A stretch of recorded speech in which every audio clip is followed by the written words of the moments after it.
Let me see. Hello, it's me. Let's see. Shoot it live. Jeanette, hey boo. Look at you being all first and stuff. Mama appreciate you, baby. Yes. Uh-huh. Hey Jamie. What's up? What's poppin'? What's poppin'? Oh, I thought we would check out some of this man. This is one of those Waukesha crazies. This is one of those Waukesha crazies, or crazies in Waukesha. Okay? This man is weird. I found the strangest picture. I think I put him on the thumbnail where the news people came to his house and he was like standing there in a robe. Shit was weird, bro. Oh, B. Lewis, hey boo. Angela, hey. What's going on? What's going on? No. Oh yeah, Jeanette, you were first. You were so first. You were so very first. It was shocking. Shocking how first you were. Hit the like button. Be the first one to hit the like button. How about that? Ooh, how about them apples? Ow. We're first. You were so. Ah, da, da, da, da, da, da. Okay. Ooh. Yes, honey. Yeah. We were talking about that in the last live stream. It was the day before yesterday. About like Waukesha. I don't know if Waukesha is crime ridden or anything. I feel like that it's not crime ridden. But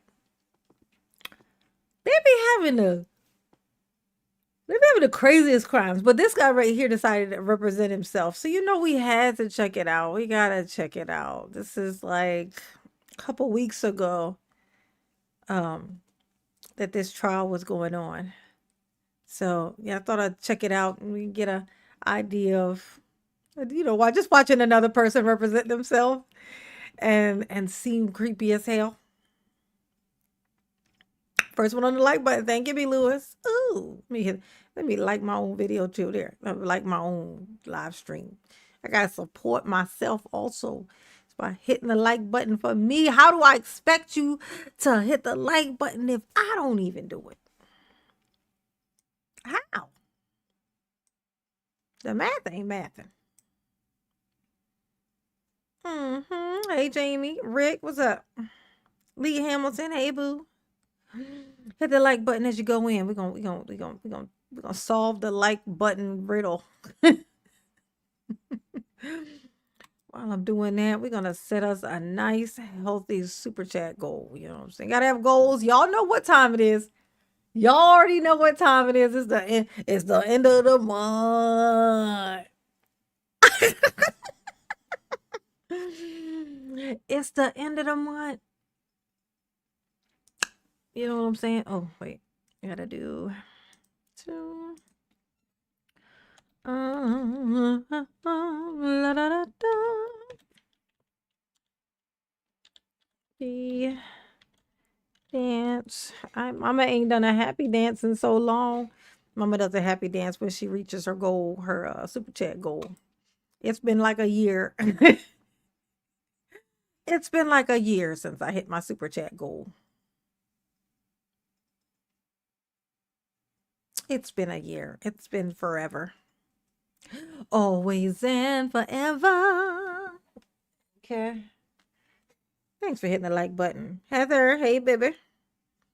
How you doing? Let me text my Sammy Sam. Me text my twin. Where have you been? Ellie is sick. No, not Ellie. Oh. Oh, she just sent me that. Oh, wow. Oh. Well, I don't want to bother her with telling her I'm live streaming then. I'll just reply. Oh. Just back from the vet with her. Okay. Oh, yes. See, he got some making fun of worthy hair. He does. He got the kind of hair to be made fun of for sure. For sure. Absolutely, positively.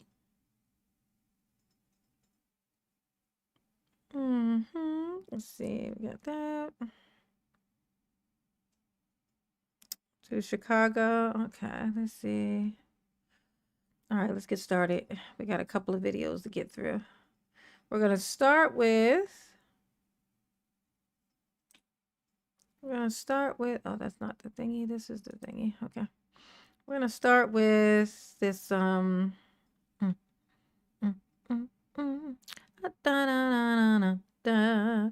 We'll do the opening. Night, which at night, which We'll do the opening arguments because that's going to tell us what we need to know about the trial. Okay.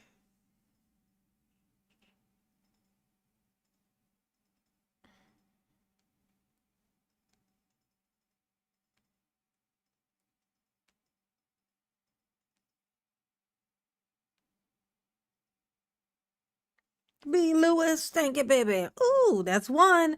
What? What? Nice. Thank you, baby. It's the Silent Hill of the Midwest. Wait, Midwest? Waukesha is in. What state is that in again? Midwest. I thought. Wait, what state is that in? Milwaukee, Wisconsin. Where is Wisconsin on the map? When I tell you guys that I am geographically challenged, I bet y'all think I'm just saying that just to be saying it. But no. I am in fact geographically challenged, honey. What state is Wisconsin next to?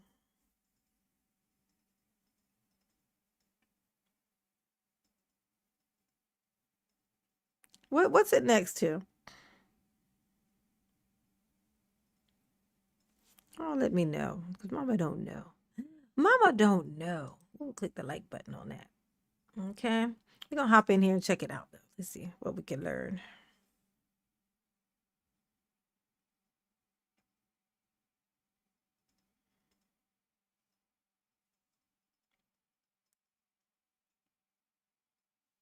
Okay.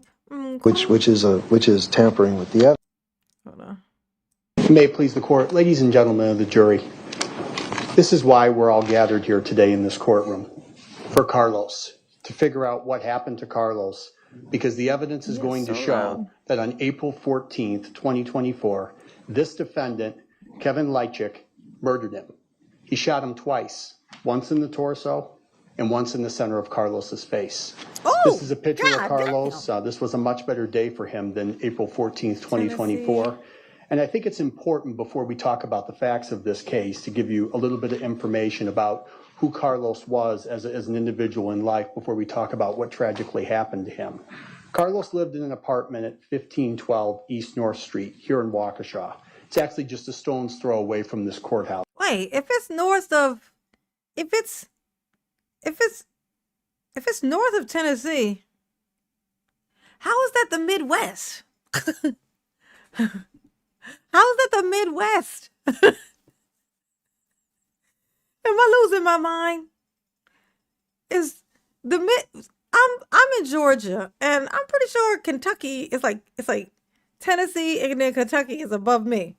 So when not above north on the map. I'm like on a map. I'm Georgia on a map. Okay, so above me is Kentucky.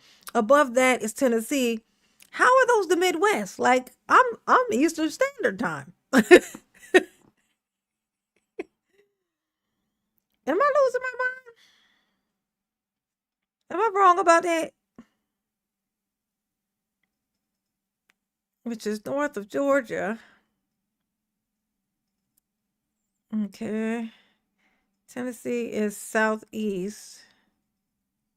Right?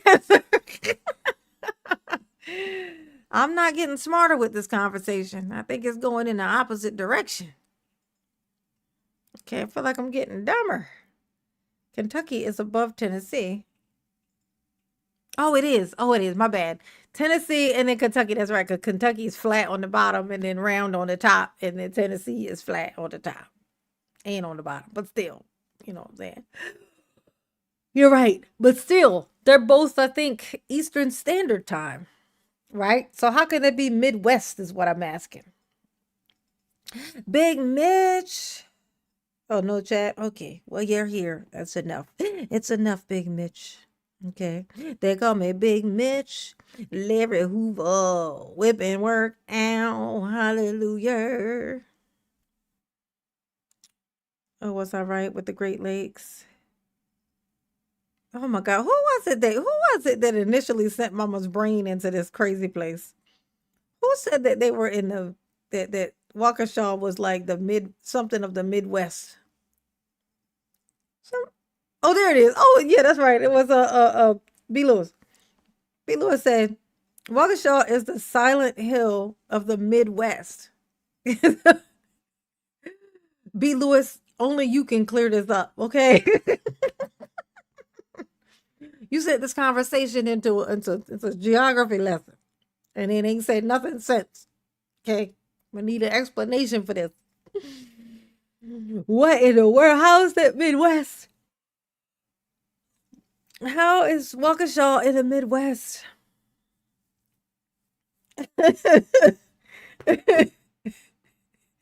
Hey, Jillian. Hey, Sammy. How's my baby pie?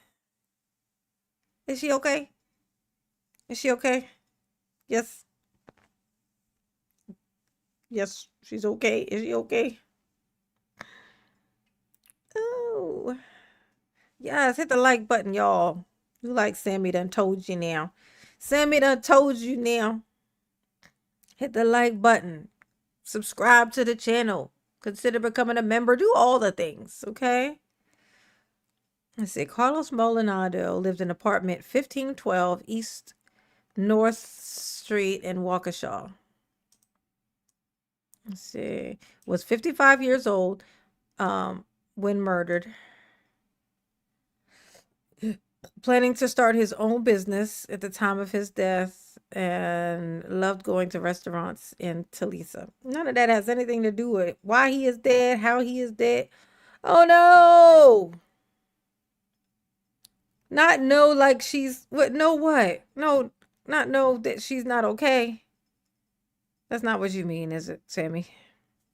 You say you brought her home. Is she home? I need to know. Sammy. Sammy. Oh my gosh. My brain. Trying to see before I push play. House is just down the hill. Some of you may have even driven past this apartment complex when you came to court a little bit earlier this morning. Carlos was just 55 years old on the day that he was murdered. He had goals in life. He was planning to start his own business, and he was very, very close with his daughter, Talisa. What does lean mean? I'll look it up. In fact, him and Talisa enjoyed going to different restaurants together. They enjoyed going to different Mexican restaurants. They enjoyed trying chips and salsa from every single Mexican restaurant that they went to, and that's how they would determine whether a restaurant was a good one or not. The relationship between Carlos and his daughter had never been better at the time of this incident, before he was tragically taken in this case. April 14th, 2024 is the day that the evidence in this case is going to show when this homicide took place. What you're going to hear is that on that particular morning, the evidence will show that Carlos got up that morning and went to a hardware store where he made a purchase. We know this because there was surveillance footage that captured him at this particular hardware store. We also know from his bank statements that he made a purchase on April 14th, 2024. We also know that after he finished his transaction at the hardware store, he returned to his apartment. And we know this because there was an apartment manager, her name is Glenda Rose, and you're going to hear from her very early on in this case. She'll be one of our first witnesses. She actually witnessed Carlos in the garage area of the apartment complex cutting wood, and she actually greeted him. So we know that he made it back from the hardware store to the apartment complex where he lived. Unfortunately, after Glenda saw Carlos in the garage area, Carlos was never seen alive again. And despite many family members, including Talisa, his daughter, trying to figure out where he was, nobody heard from him. Talisa actually reported him missing, because it was out of character for Carlos to actually not contact his daughter. This was something that whenever Talisa called Carlos, at this point, Carlos was always very prompt in terms of getting back to her. So the fact that she had attempted to call her father and he hadn't gotten back to her, that was very suspicious. That's suspicious. So there was a period of time in which several months, nobody knew where Carlos was. Nobody had heard from him. We were trying to find him.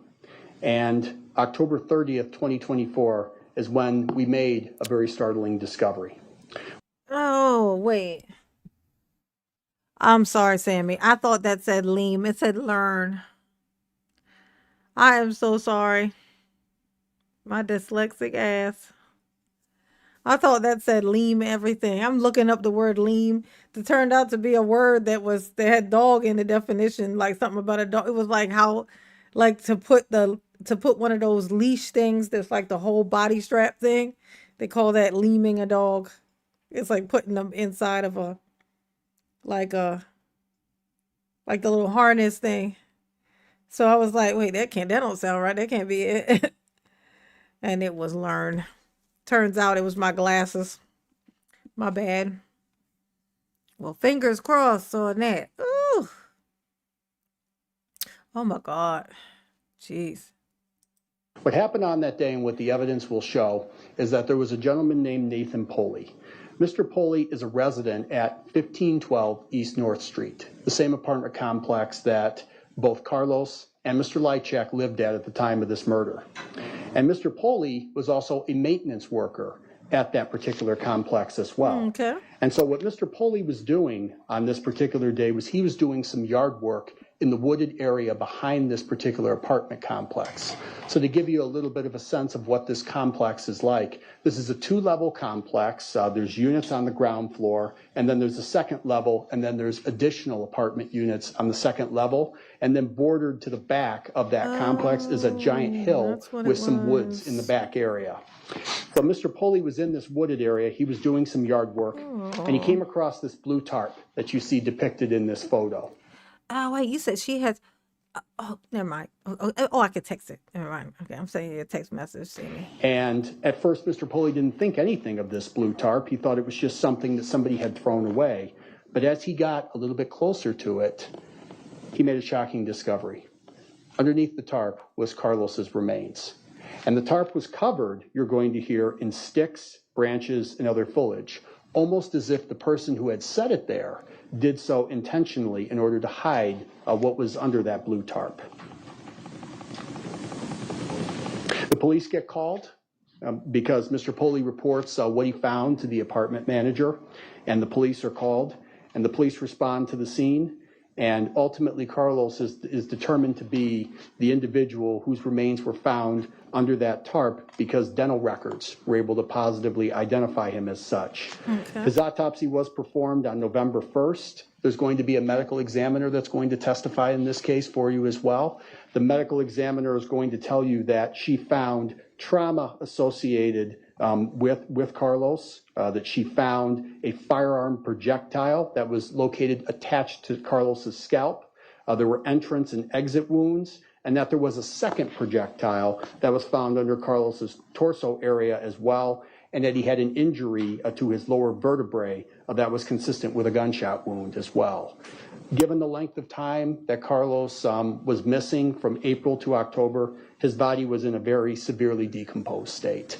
And unfortunately, we'll have to show you some pictures of that, but that's what happened in this case as well. So now we have this homicide. We have this body in the woods, and the Waukesha police are now involved and they're investigating this. And they're at a disadvantage, is what you're going to hear, because of the length of time between when Carlos disappears and when he's ultimately discovered. So the police are really behind the eight ball here. They have to hustle to really uncover evidence and follow leads and make sure that they're identifying the person who's responsible for this. They start to investigate. They interview several people at the apartment complex. They canvass the area. And to be frank with you, for a while there, wasn't looking very good. They were having some difficulty figuring out who did this, what were the circumstances surrounding this. They knew it was a homicide, but they didn't know who actually was responsible for this. Okay. And then what you're going to hear is they caught a huge break. And the break came in the form of a gentleman named Anthony Lefebvre. And for the court reporter, that's spelled Lefebvre. Anthony, you're going to hear, was a resident at this particular apartment complex as well. And Anthony had a trail camera. And Anthony had been given permission by the apartment complex to build a garden in the wooded hill area behind the complex. Okay. And in order to keep tabs on this garden that he was building and to show the progress with family members, Anthony also set up a trail camera with the apartment complex's permission. And the footage on the camera dated all the way back to April 29th, 2024. So just a couple of weeks after Carlos went missing, and the evidence will show he was murdered on that particular day. The police came out and they saw the trail camera. And then they said, hey, we'd like to take a look at that footage just to see if there's anybody on that camera. And Anthony was very cooperative. He gave the police the footage, as you're going to hear, and the investigators reviewed it. And what they found on that trail camera was the defendant, Mr. Lychwick, walking around the area where Carlos's remains were found at very odd hours of the night. Oh. They saw the defendant carrying a white trash bag. They saw him suspiciously looking in windows of the apartment complex as if he was looking to see if somebody was watching what he was doing. He was seen in one clip, and you're going to see this as well as part of the state's presentation of evidence. He was wearing boots. At one point, he was kicking an item off his boots after he was seen walking in the area where Carlos's body was ultimately discovered. And he also was carrying some sort of tool. We don't exactly know what tool it was because of the quality of the video footage, but he's definitely carrying a tool as well. So the police now start to look into Mr. Lychwick because, this is suspicious. Hey, to be reasonable, I could explain some of the stuff. Like, it's weird. They said odd hours, but they didn't say what hours. Odd just means, what would he be doing back there at this time? But it doesn't really say what hours that is, right? So they say he had a tool in his hand. They say he had a white trash bag. He's walking around with boots on. And he even kicked something, like he's kicking something off of his feet at some point. That could be that would be the description of a person who was picking up trash with like a poker stick. Like the stick, then they poke the thing and then they drop it in the trash can. That sounds like they just described that. He just happened to be in the area of around where they ended up finding the body. So let's see where this goes. Hopefully they got a little bit more than that. Hopefully they got some. Well, if he was out in that area, though, he could end up with some blood or something on his feet if he stepped in the area around him. We're going to find out. We're going to find out. Do we have a killer on trail tonight? Yes, honey. We got us a creepy looking one, too. Right? And we're trying to see if this is the individual who's responsible for murdering Carlos. Yeah, that's what we want to find out. And once they start to look into Mr. Lychwick, they make many shocking and incriminating discoveries based on the evidence. So what Detective Stern and I... tonight's trial, you guys, for those who don't know, okay, is this man named Kevin Lychwick. It's a Waukesha murder. Where Daryl did his bidding. It's Daryl's the neck of the woods where Daryl did his crime. Okay. This guy, it's likely that this guy might have been, wait, when did this happen? This happened, let's see, in 2024. There's a chance this man may have been at the parade when Daryl ran through it. Okay, there's a chance he was at the parade. He's a weirdo, though. He may not have been there. He may have been in his house, you know, peeking out the window, watching the children walk by. I'm just saying, it's possible. Hey, Marilyn, what's up, baby? How you doing, children? Hit the like button. How many likes I got? I feel like I got 20 likes. How many likes I got? Gimme. Did last week in preparation for this case is we sat down and we highlighted together. We came up with a list of what we think are going to be the most compelling pieces of evidence that you're going to hear. It's not all the evidence that you're going to hear in this case, but this is what we believe are the most compelling pieces of evidence that you're going to hear that point towards Mr. Lychwick's guilt in this case. Go ahead and tell me. First piece of evidence that the police found in this case was a note. The police went and got a warrant. They got a search warrant to search Mr. Lychwick's apartment to either confirm or dispel their suspicions that he may have been involved in this homicide. What they found, and you'll hear more about this during the state's presentation of testimony, was several documents that were handwritten with several quote-unquote operations listed on them. One of these pieces of paper, and you see it depicted here on this photo as well, contained information about an operation named Operation Slop Shop. You'll see it at the top of this exhibit as well. Specifically, as it relates to Operation Slop Shop, the piece of paper that was found in the defendant's apartment, where, by the way, he lives alone, he does not have a roommate, specifically names Carlos as a, quote, threat. There was an additional piece of paper as well describing another operation. This particular piece of paper indicated that Operation Slop Shop had been completed and that the threats from that first stop had been, quote, neutralized. There were additional pieces of paper as well found in in the defendant, Mr. Lychwick's apartment as well. There were several other operations listed with many other individuals. The important piece is that those individuals you're going to hear had connections to Mr. Lychwick. So if the idea is that he didn't write the note, well, you're going to hear that several of the individuals listed on these notes, again, were connected to him. And then when the police were serving the warrant on Mr. Lychwick, at Mr. Lychwick's apartment as well, you don't always get Perry Mason moments, you know, in the middle of trial. But this case, we actually have one of them. Because when the police were serving the warrant, Mr. Lychwick was given a copy of the search warrant for his particular apartment, a courtesy copy, if you will. What we do in Waukesha County. No, it's saying said, was just saying to me, why she said J9 Eve, was saying, me and my wife did the Darrell Drive a few weeks ago, meaning I'm assuming you mean that they drove the path where he drove to the parade. Is that what you mean? Yeah, no, they're not saying that they met me in person. Robert, that's not what they're saying. That's not what they're saying. Thank you, Sammy. See, look, Sammy always Sammy be reading my mind, y'all. I call it frequency. We're on the same frequency. Okay, antennas in the same spot. We try not to include victims' names in court documents because they have a right to privacy. We want to make sure that we're not unknowingly exposing their name or their information to the public for their own protection. Exactly. So the search warrant that was given to Mr. Lychwick only said victim A. That's all it said, victim A. Yet, you're going to hear that when Mr. Lychwick was given a copy of that warrant and he looked at it, he exclaimed, quote, Carlos Maldonado, I had nothing to do with that. At that point, we had not made public the fact that Mr. Maldonado's body was the individual that we had located on the grounds of 1512 East North Street.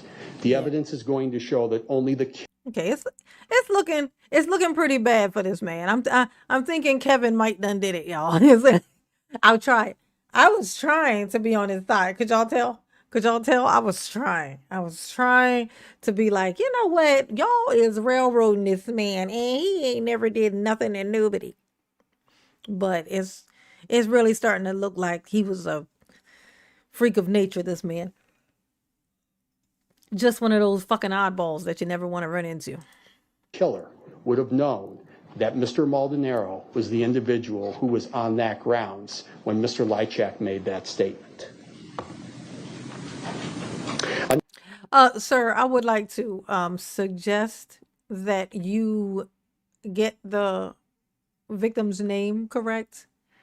He keeps calling him Molinero, but his name was Moldonado. So, I mean, unless there's two victims, one Moldonero and one Moldonado, it's weird that no one's correcting him. That's weird. Another compelling piece of information that we found in this case was a storage unit. Now, Ooh. during this Oh God. investigation, Oh God. the What's in the storage police unit? looked into a bunch of different things as it relates to the defendant. We Okay. looked at his purchase history. Okay. We looked at how he was spending his money to see if there was anything that was suspicious as well What'd he do? from an investigative standpoint. Mr. Lychwick was on a pretty tight I know budget. that's right, Sammy. This is what we found from looking at his banking records. He was living on SSI.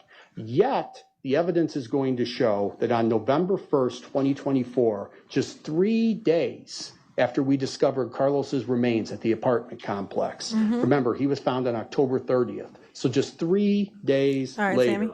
what we found is that the defendant drove all the way up to the Fox Cities area. He drove to the Kimberly area, and he took advantage of a 1-month free promotion to rent a storage unit in Kimberly, Wisconsin.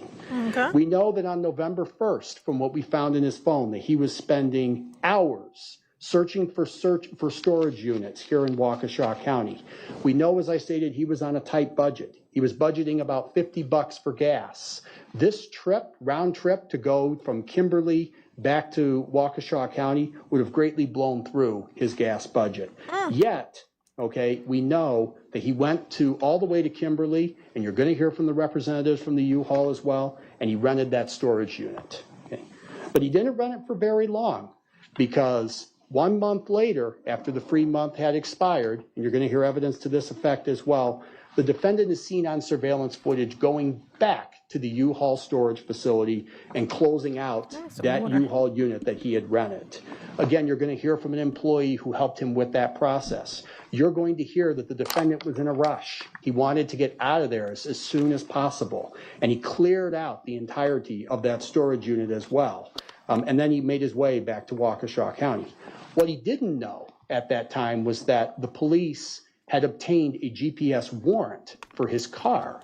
So when he left Waukesha County and traveled to the Fox Cities, the police were following him. They wanted to see what he was up to. And so what they ultimately did was they effectuated a stop, and then they seized the vehicle that he was driving as well, from Outagamie County all the way back to Waukesha County. Give me another bottle of water. And then they found the holy grail of evidence. The evidence is going to show in the defendant's vehicle. They found in the trunk of his vehicle, after they went and got a search warrant, by the way, so they seized the vehicle, but the police then went and got a search warrant. They searched the trunk of his vehicle, and they found, and you see it depicted here at the bottom of this picture as well, a 1939 Luger firearm. And the police did 2 things with this particular firearm. They're going to be very, very important in this case. The first thing they did is they packaged up this firearm, and then they mailed it to the state crime lab, in Milwaukee. And there's an individual who works at the crime lab by the name of Jessica Crawford. She's a firearms and markings expert is her title. And so what she did, and you're going to hear from her as well throughout this case about her process as well. You're going to hear that Ms. Crawford tested this firearm and found, despite it being a very old firearm, that it was fully functional. It was working just fine. It was capable of recycling rounds through and firing bullets. But the other thing, and this is perhaps even more important than the fact that the Luger was fully functional, Ms. Crawford took 2 projectiles that we recovered from Carlos. The one that came out of his head from the autopsy, and then the one that was found under him in the tarp where his body was discovered at the apartment complex. She had both of those projectiles. And then she had, in addition, her own library of ammunition that she had in the lab as well. So she test fired the rounds that she had from her library of ammunition, and then she compared those rounds with the 2 projectiles that we know went through Carlos. And what she found and what she's going to testify to is that both projectiles bear markings that are similar. And when a gun is recycled through a firearm, through the barrel of a firearm, it leaves certain markings so that you know that it came from that particular firearm. Never has it happened in the history of firearms that a bullet has bared the same markings, and she will tell you this, that came from two separate guns. So the bullets that we pulled out of Carlos came from the weapon that we found in the defendant's trunk of his car. But we're not done, because not only did the police send the gun for testing, they also swabbed the gun for DNA. And they sent the firearm, or they sent the DNA swabs that they tested. And they also had Mr. Lychwick's DNA as well. That was obtained pursuant to a buccal swab as well. They sent that to the lab as well. And what they found, there was a DNA expert that actually tested this as well. And each person has their own. Oh, Bossy Tuba, bless your soul. Bless your soul. Ooh, ooh, ooh, ooh, ooh. We got 10 gifted subbies. 10 gifted memberships. Sorry. Memberships, not subbies. Thank you, baby. Mama, appreciate you. Let's see. Let's see who got them.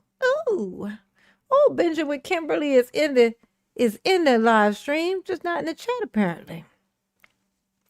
Nice to see you. Let's see. We got Merk got one.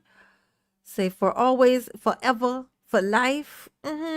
Anthony Sanchez. Aller Lowe's. I gotta get closer. I gotta get new glasses, y'all. Alarios. Okay, got it. I got it. Jay Jones. Tessa B. Shantine. Did I get that right, Shantine? I know you ain't chalking in the chat, but you're going to need to say something in the chat. I need you to answer that for me. Am I saying that right, or am I butchering that? Is it Shantine? Is that right? Shantine Alex? Am I saying it wrong? You can tell me. It's okay. Just if I'm close, still say no. Still say I'm wrong, okay? I would like to get it right. I don't like to pronounce words wrong, names wrong. John and Momo on the go-go. Everybody say, thank you, Bossy Tuba. Mama, appreciate you. Yes, you do. Ooh, she definitely do, honey. Let me see. Can I like that? Oh, I can't click like for that. But thank you, baby. Mama, appreciate you. Ooh. DNA profile, right? You The know, only it's the end exception of to the that month, is if you y'all. have an identical twin. You know, Mama be doing her end of the month push, you know. We got 2 days left. We just got tonight and tomorrow, and that's all that there is left. So Mama gotta do the most because she's terrible. Oh, trying to make something shake, honey. Oh, gotta make it happen. Gotta make it happen. Oh yeah. Basically begging. Oh, she be begging. Which is terrible? not true It's in this terrible. case. It's terrible. It's Mr. awful. Lychwick's DNA profile was found on that murder weapon that was in his truck, or it was in his vehicle, excuse me. And what you're going to hear is that it was a single source DNA profile, not a mixture where multiple people are contributing to this profile, but a single source DNA profile. And that the lab's conclusion was that there was very strong potential for inclusion, that Mr. Lychwick's DNA was the profile that was found on that murder weapon. That is the highest support that you will have, the highest probability of standard that the lab has in terms of DNA. And the DNA expert will explain more to you this as well. We also, as part of this investigation, obtained... Oh, red emojis. Red emojis in the chat. Focus, y'all. You ready? Red emojis and go. You know, there's a delay, so, you know, it's just... It can never happen when I say go because there's a delay in the live. Mr. Lychwick's phone. We wanted to see what he was searching on his phone. People search for all kinds of things on their phones, right? And we found some very incriminating searches on his phone as well. Oh, what'd you First and find? foremost, a brief just housekeeping matter regarding the email address. Okay. Conrad Lychwick, you're going to hear a testimony in this case that although the defendant's legal name is Kevin, he prefers to be called Conrad. In fact, you're going to hear that he would correct people when they would call him Kevin rather than Conrad. So not only do we know that this is his phone, because we wrote a warrant and were able to look at what he was searching, we also know that that's his email address. And so that was associated with his phone as well. And what we found when we looked at his phone was some very suspicious findings. 1 week, just 1 week after Carlos was never seen again, was never heard from. We have the defendant searching carcass movement, processing, Oh hell and no! disposal. Oh yeah, How- yeah, yeah, yeah, yeah, yeah, yeah, yeah, yeah, yeah, yeah, yeah, yeah, yeah, yeah, yeah, yeah, yeah, yeah, yeah. I think we got the killer.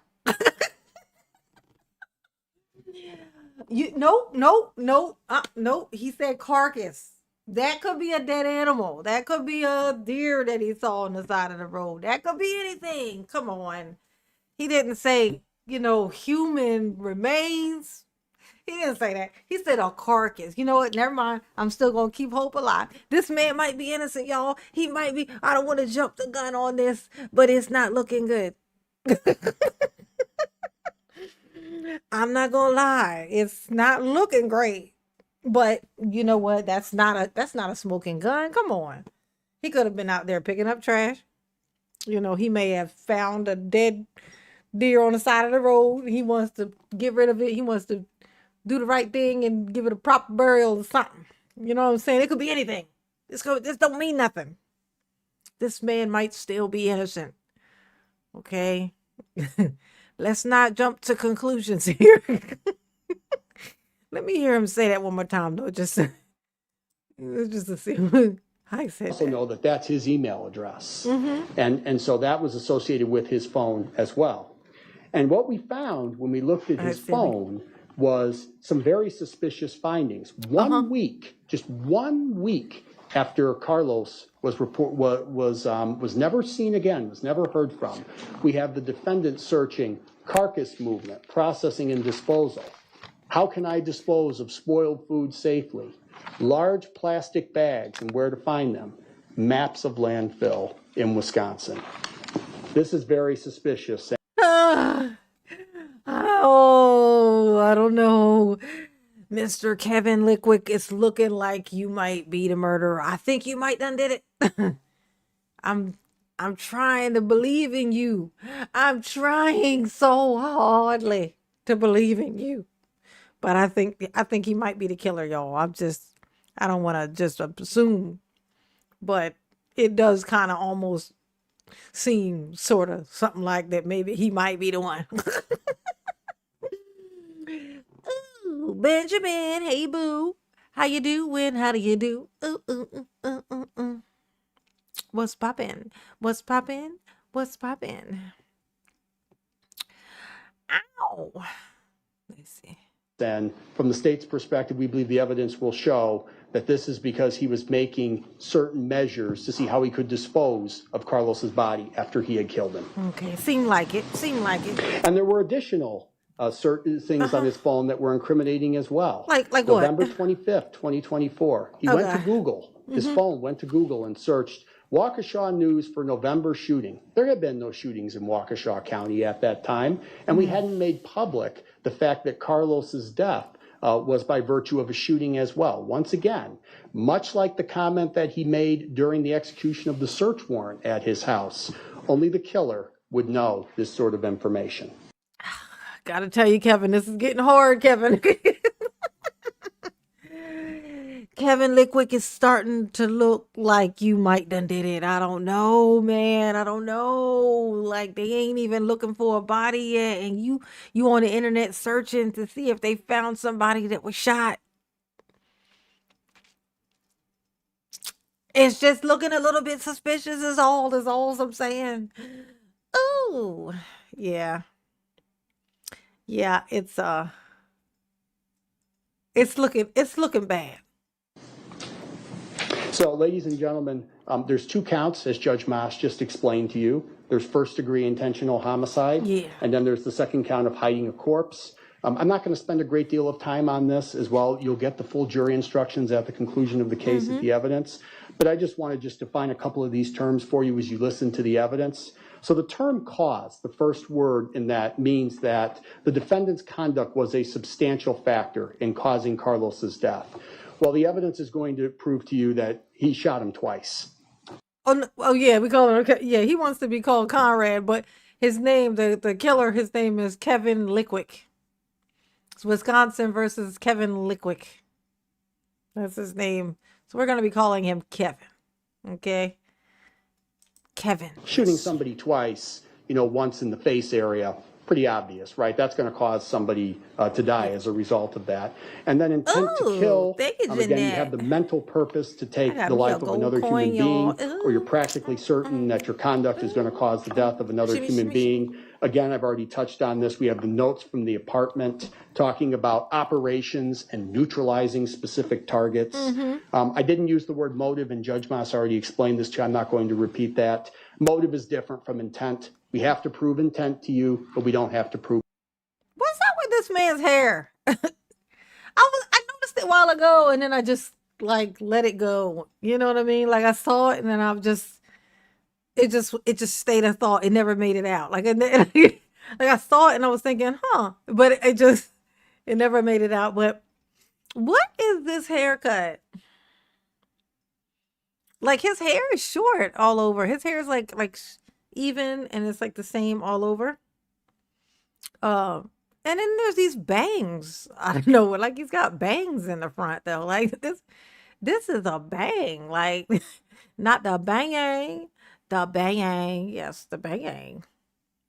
He got bangs, y'all.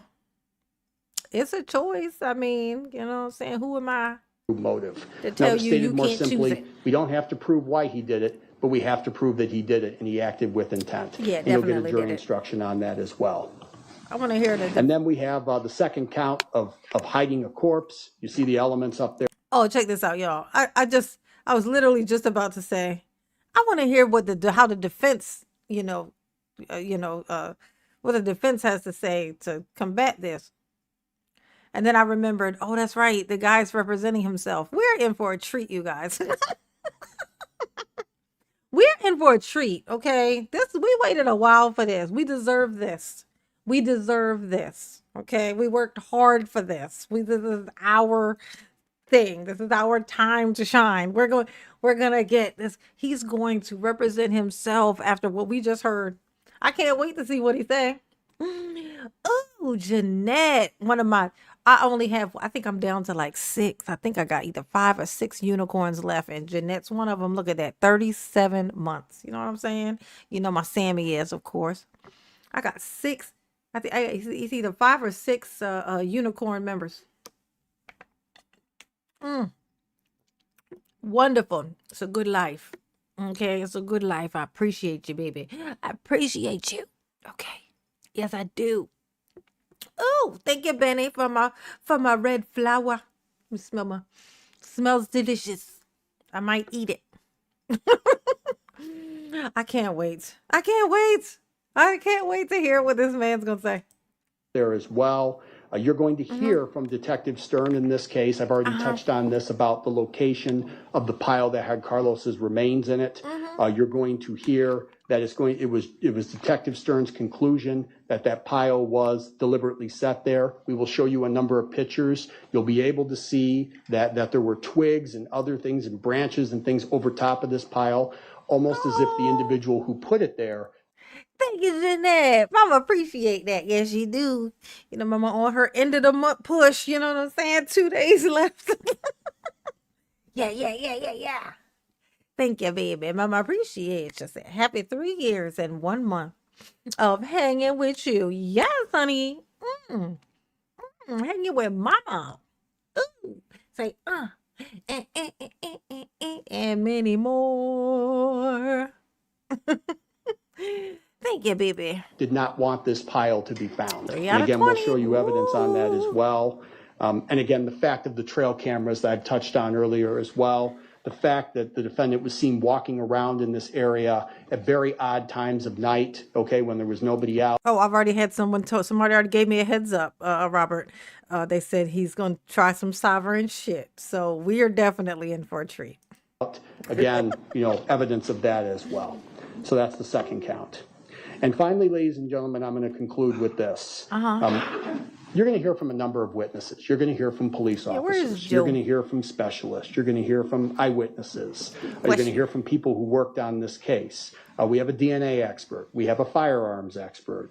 We have a medical examiner. Oh, that's what you meant. Me and Joe are both oh, okay, so that's two of them. So that's 2, 3, 4. I think it's I gotta peek at it. Let's see who it is. Let's see. A cadaver dog expert, a botany expert, and even a forensic anthropologist. So this is going to be a lot of experts that's going to come in and testify. The evidence is going to show that this investigation was not a rush to judgment. This was not a giant conspiracy. This is not an attempt by the Waukesha Police Department to railroad Mr. Lychwick. Yeah. The police put a lot of time and a no lot of effort conspiracy. into this case, and it was ultimately the conclusion that they had by following the evidence that Mr. Lychwick was the individual who was responsible for murdering Carlos in this case. It's the Big conclusion Mitch. that is Yep. only Big Mitch. supported by the evidence that we're Yeah, going so to present it's to Big you. Mitch. And as we were sitting down and thinking about what is the most, proper or perhaps the best framework to present this, we came up with the idea of a puzzle. When you sit down to do a puzzle and you put the first couple of pieces in this particular puzzle, you may not be able to see, the full picture of the puzzle. But as you add pieces to it, and in this case, the pieces would be the evidence that we're going to present to you, and you hear more and more about the evidence that we have and how we present it in, then you start to see the bigger picture emerges. The puzzle starts to come in full focus. Big Mitch. And that's what this case is. I think it's Chad So Googling, for Franklin. example, how to dispose of spoiled food safely, may seem pretty innocuous. But when you consider all of the other evidence that we're going to present, what it Thank you, is bossy. it shows, it's just one more piece of the It's puzzle been a year. showing that Mr. Lychwick is the individual who's responsible. Yeah, so Chad Franklin. It's Chad Franklin. And I know it's Sammy. It's Big Mitch. Who else?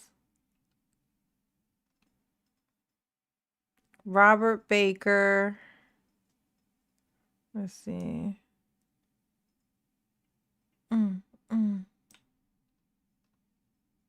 Sammy. Okay. Yeah, I think. Wait, hey, Marilyn, are y'all tribe members? Are you and Joe tribe members, or you guys are? This thing won't let me go back, but so far out. Ouch. Let me see. No.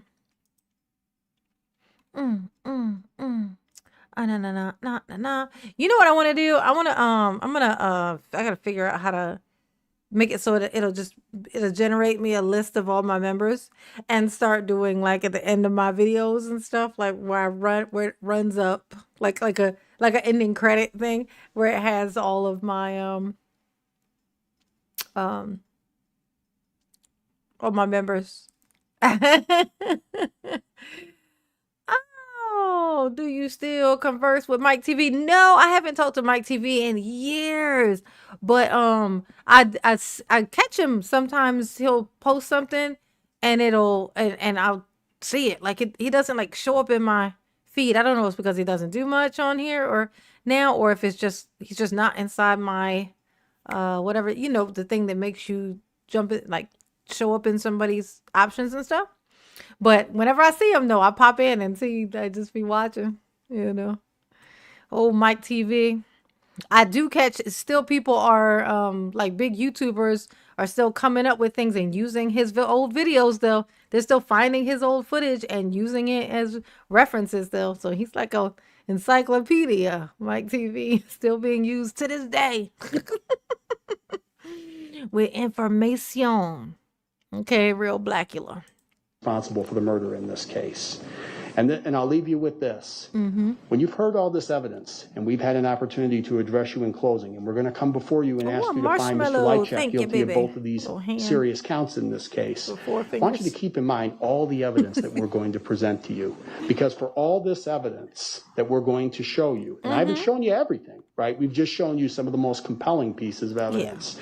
For all this pieces of evidence to be true, and for Mr. Lychwick not to be the individual responsible for murdering Carlos, he has to be the unluckiest man in the world. Yeah, it's going to Thank you mean very that much, for ladies and sure. gentlemen. Ladies and gentlemen of the jury, quite simply, I am not guilty of this crime. There we go. I feel sorry for my poor neighbor, but I did not know him well enough to have any animus against him even, and I have never killed anyone in my life.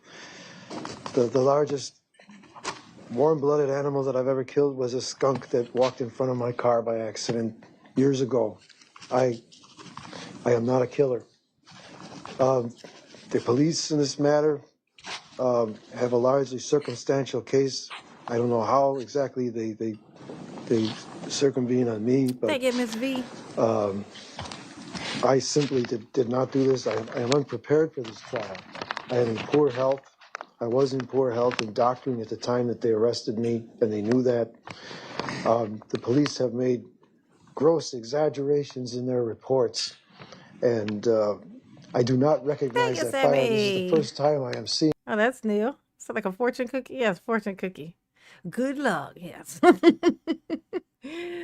Thank you, honey pots. Mama, A appreciate you. picture of the That was firearm cute. used in this murder, and I do not recognize it. That was not in the trunk of my car when they stopped me. They did not have a warrant when they stopped me. Objection. The objection is overruled at this time. The warrant was discussed in the state's opening. Mr. Lychwick, though, I will remind you that you're venturing a little into argumentative territory. So I want you to just focus on what you believe the evidence will show, and you can infer arguments in your closing arguments, okay? All right. Go ahead. I caught some gross exaggerations immediately with the prosecution's opening statement here. They're telling you that Detective Stern had presented me with a copy of the search warrant, which he did when they went and destroyed my apartment. And in the search warrant, Mr. Carlos's name was on the search warrant. And I knew everyone in our building there, down at the bottom of the hill here, knew that Mr. Carlos was being looked for, that he was missing. Detective Pavlik of the Waukesha Police Department took an initial statement from me the night that they were examining the crime scene when I was returning from a social engagement. I gave my statement to him, and he asked me if I had seen Mr. Carlos around anywhere recently, and I told him, of course, that I had not. This is a gross exaggeration. I don't know how the detective can wear his badge with honor and blow something like this out of proportion and use this as an excuse to center on me in this affair. I was never walking around in the area where the poor man was found. I was never in that area. And yet the state is telling you that I was walking in the area where the poor man was found. I was not. I was never in that area. Quite the contrary. The man who discovered the body and was an initial suspect of this crime, Mr. Polly, who is now missing. Objection. Relevance. Mr. Lychwick, I'm going to... That's interesting. That's okay. So he says, I was never in that area walking around. So that part, they must have heard somebody say they saw somebody walking. And so they just decided that it was him, basically, to hear this guy say it. So he's saying that that's not the case. But then the first person who they thought did it, who was the one who found the body, he's now missing, is what this guy is saying. Why would he be missing? That's weird. That's suspicious. Okay, all sustain right. that objection. Let's see if he can win us over, you guys. I'm not... What y'all think the chances are? Are y'all feeling like he's a winner or no? Let's get us a nice No, no, I'm going to make a survey. Not sure how the I'm going to make a testimony little is going to survey come thing. I out never do those. regarding that, but I think that's something that's outside the scope of this trial. So I want you to focus on the evidence that will be shown in this trial. You may proceed. Yeah, he in I custody would like for to sure. say that Mr. Ms. Polly V. was the one who was. Objection.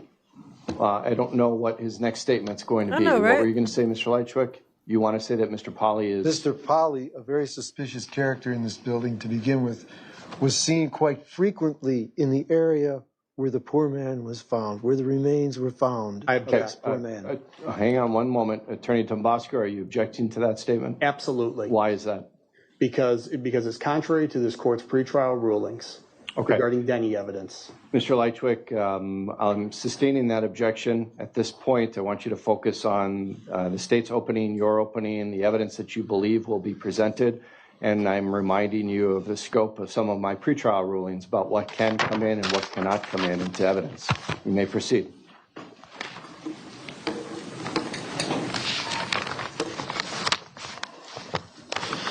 The defense, in my defense here, We got us a the poll. prosecution is maintaining that Mr. Lefebvre's camera captured me walking around in the area that I lived in.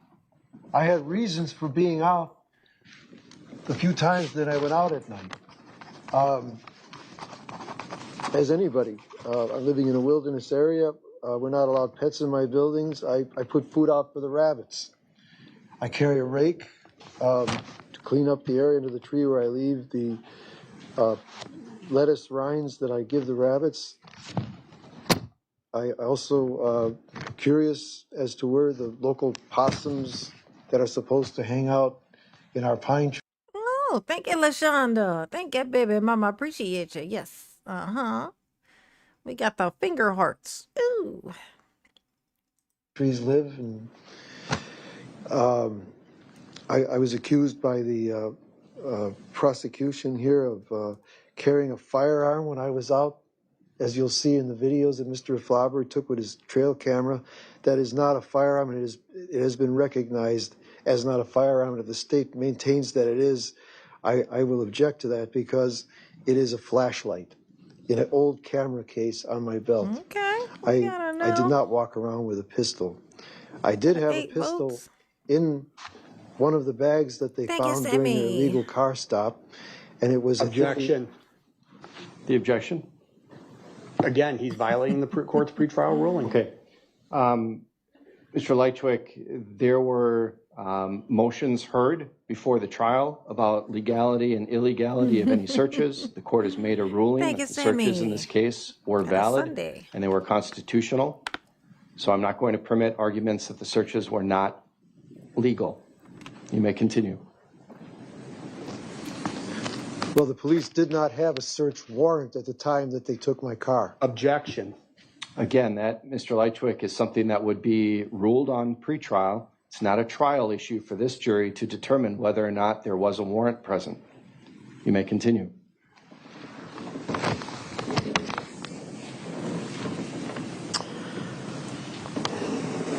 You know what this is? This is the disadvantage of deciding to represent yourself, sir. That's where that falls into. All those little things. That may be a great point, but you didn't know the proper protocol, and so some steps got skipped. You know what I'm saying? But then if you got a prosecutor, if you have an attorney, and then he, don't know what the fuck he doing, it's gonna be, it's he might just be trying to hurry up and get you up underneath their prison, and it, still might not work out. So he's caught between a rock and a hard place. Okay. Ooh, in the prison. Oh, I'm up against a lot here, ladies and gentlemen of the jury. I am a God-fearing man. I'm telling you, I did not know the poor victim. I did not even know him to where if I saw him in a store or he saw me, we would have said anything to one another. It is a 16-unit apartment building. we have multiple people living in each unit, and I have my lady friend, and I spend a lot of time away from my 16-unit building, doing my own business, minding my own business. We all are good people in that building. We mind our own business.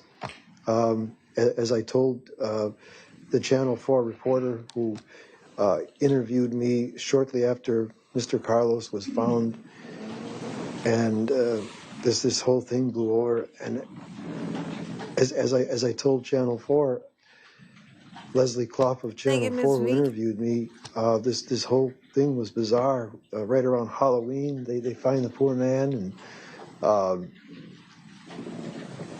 nobody heard anything or saw anything. It was just bizarre. And as I told Ms. Clough, we're all good people in the building. We mind our own business. We're on different schedules. Again, as far as me and the victim go, I really never saw him that much. The closest look I've ever had of him was at the picture they just showed on the screen this morning. There was another misstatement made by the prosecution, and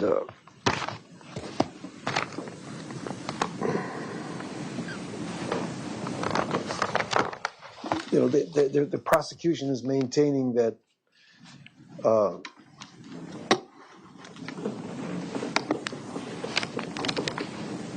that I wrote some that they had evidence of the victim's name in my apartment written on a piece of paper.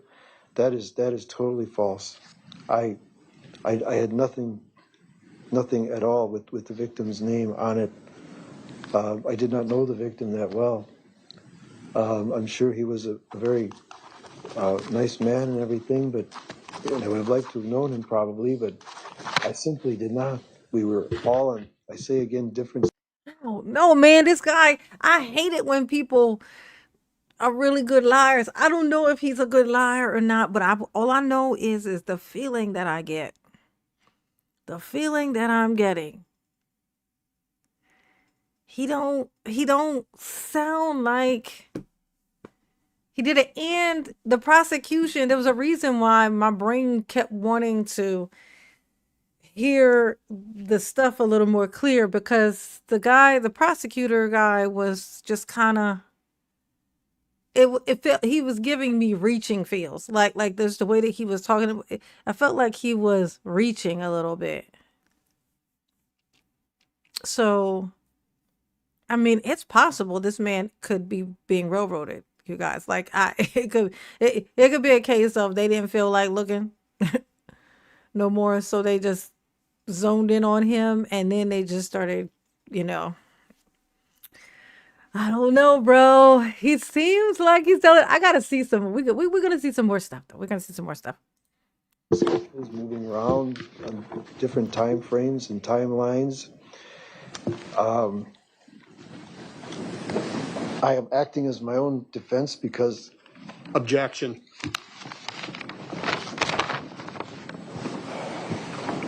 Mr. Lychwick, I don't know the jury needs to know the reasons for that. It is your decision to make. You have exercised your right to represent yourself. The court has granted that request, and that's the end of it.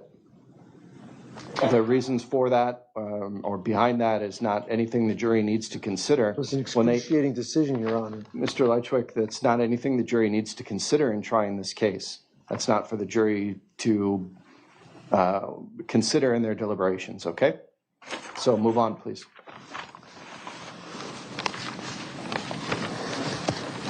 It is, Robert. The force is strong. Well, I enter these proceedings under protest as well, because I am not an attorney, and I have no access to my assets right now, and I had no access to telephone or computer. Judge, I'm objecting to this. I don't see the possible relevance to the evidence. The objection is sustained. This is all not relevant, Mr. Lychwick.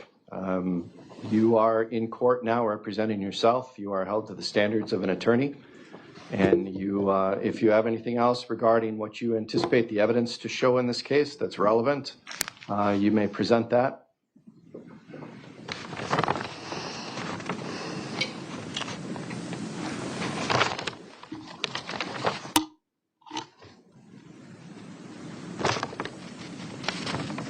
I have developed evidence through the discovery process in this case that strongly will prove that the Waukesha Police Department, namely 5 to 7 of these officers and detectives involved in this case, have compiled this evidence on their own. They have falsely introduced this evidence against me. It is not just. It is not legal what they are doing. I came across hard evidence of their abilities and their intents and their lack of ethics when I received discovery evidence in the form of Axon body cameras from the night that they took my car on 1st December 2024. Okay. I found that there were sections missing from the body camera footage, including audio sections that were reworked and redubbed. I have not been able to get the state public defender to provide for the minimal cost to analyze the footage and the audio section of the footage to prove my point and to prove tampering and tainted evidence in this case, which should have resulted in this case being thrown out at least 8 months ago. It should not have come this far. But I have not been able to get my only source of defense, which was the state public defender's office, who I took at face value, owing to their title, to provide me with the minimal, I say again, the minimal amount of cost to develop the evidence, which is a very cost effective and relatively easy method that an amateur could process this evidence and show from the body camera footage and pulling it apart on a video editor, which is present on any computer. The fact that the Waukesha Police Department had doctored this film footage and doctored the audio portion of the film footage. What they cut out was the fact that they bumbled the car stop. It was completely contrived. As soon as I was pulling into the gas station from Appleton, Wisconsin, where they followed me apparently, It's a Waukesha, they stopped me at the driveway of the gas station, and Officer C.D. Baca exiting his police cruiser along with Officer Tyndall. I'm going to randomly, because you can't change your vote on the survey little thing that I made, the poll. So I'm going to change the polling. I'm going to update the poll, make a new one, just to see if everybody who already voted, you're going to vote again. So I want to see if there's any shifting happening in you guys' thoughts of whether or not he's guilty or not. So if you haven't voted already, don't do it yet. Just wait until I'm going to make the new poll, and we're going to see. This one landed at 85% versus 15. So we're going to stop that one, and I'm going to make the survey. I'm going to make the poll again, and we'll see if there's any change. One says stopped going 35 and a 25, and they start laughing. And the other one says stopped going 35 and a 25. And they cut that out. And then I was offered a ride home when Detective Stern over here offered me a ride home, because he said he was going to seize my car New poll. and have a warrant typed up at the police station so they could search the car. And I accepted the ride home down the hill from the Quick Trip gas station here on Pewaukee Road, because it was quite cold and I wasn't feeling well. And Officer C.D. Baca of the Waukesha Police Department offered to take me home. And we made I tried making some small talk with him in the police cruiser. Just asked him if he'd catch any of the football games on recently or anything. And then when he let me out of the police cruiser in my driveway, which was dark and foreboding at that hour, being winter going towards 6:30 in the evening, Officer C.D. Vaca did proceed to threaten me. He stated that I had better back them up on the fact that they're stopping me for speeding, going 35 miles an hour in a 25-mile-an-hour zone, which, by the way, does not exist on Pewaukee Road in the area where they stopped me.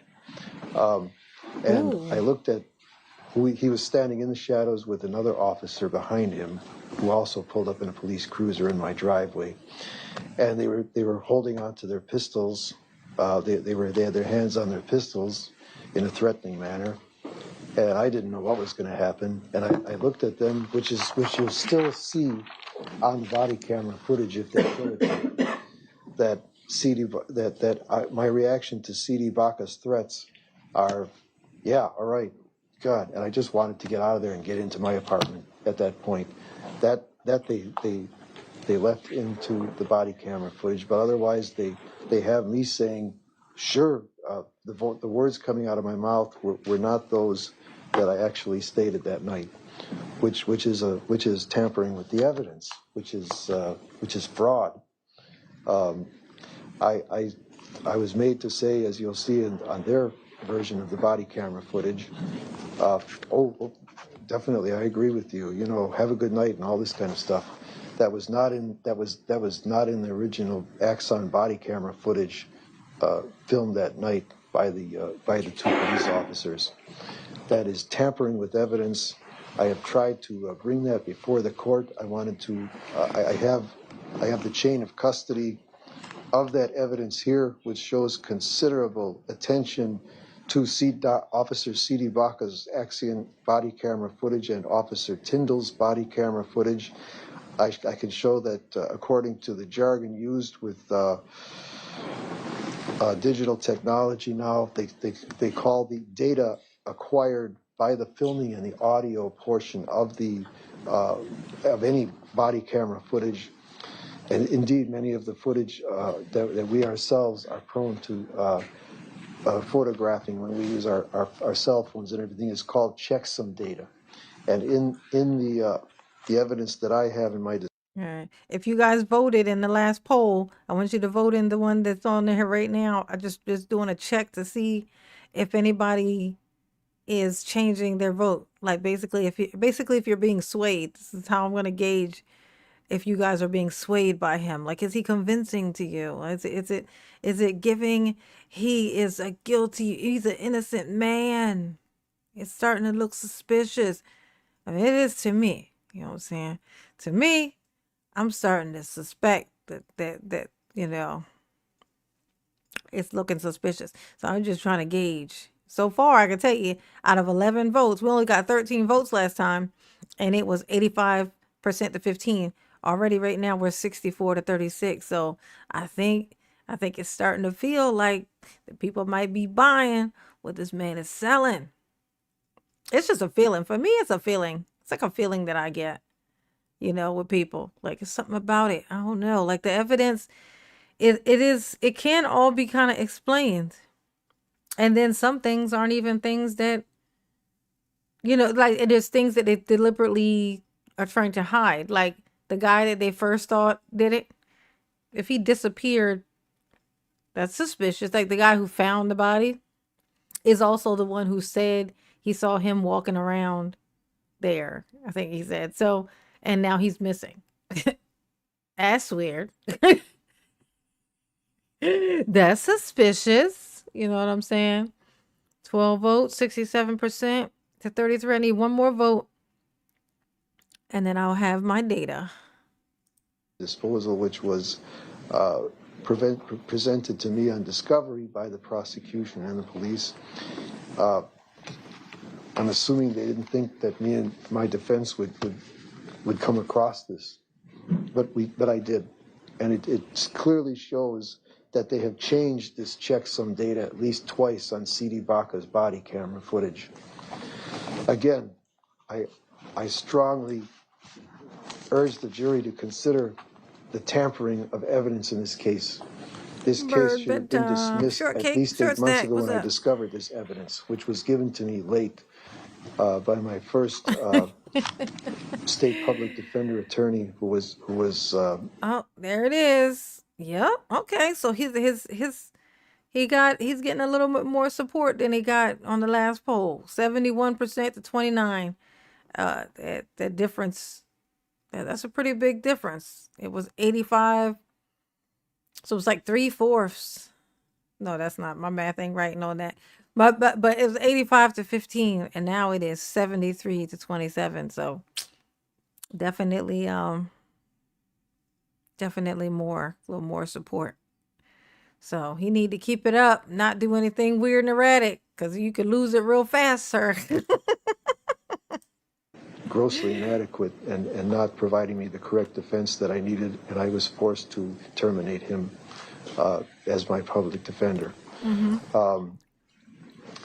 I emphatically deny any involvement in this crime. I am a law-abiding citizen. I am a good Christian of the Lutheran faith.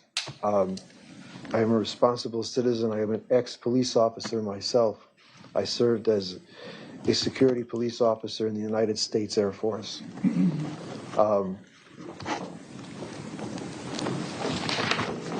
If this trial proceeds in a manner which should deny me the He's a justice veteran, that, y'all. in large part, I am really not qualified to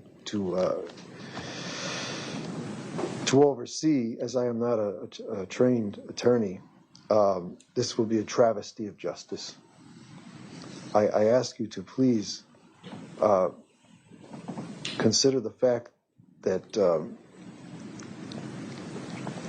a serious wrong is being perpetrated here. Tell us about the serious It will wrong, serve sir. nobody if the state and the police, the several police officers of the many good police officers in the Waukesha Police Department have their way here. For one thing, the victim and his family will not receive justice. And they should definitely receive justice. The killer or killers, in my personal opinion, I think more than one person was involved in this homicide. Objection. Mr. Lychwick, consistent with the court's pretrial rulings on Denny evidence, the court will sustain that objection. It's also, the court will sustain the objection. Anything else, Mr. Lychwick? Well, yes, Your Honor. Is that Denny evidence? Yes.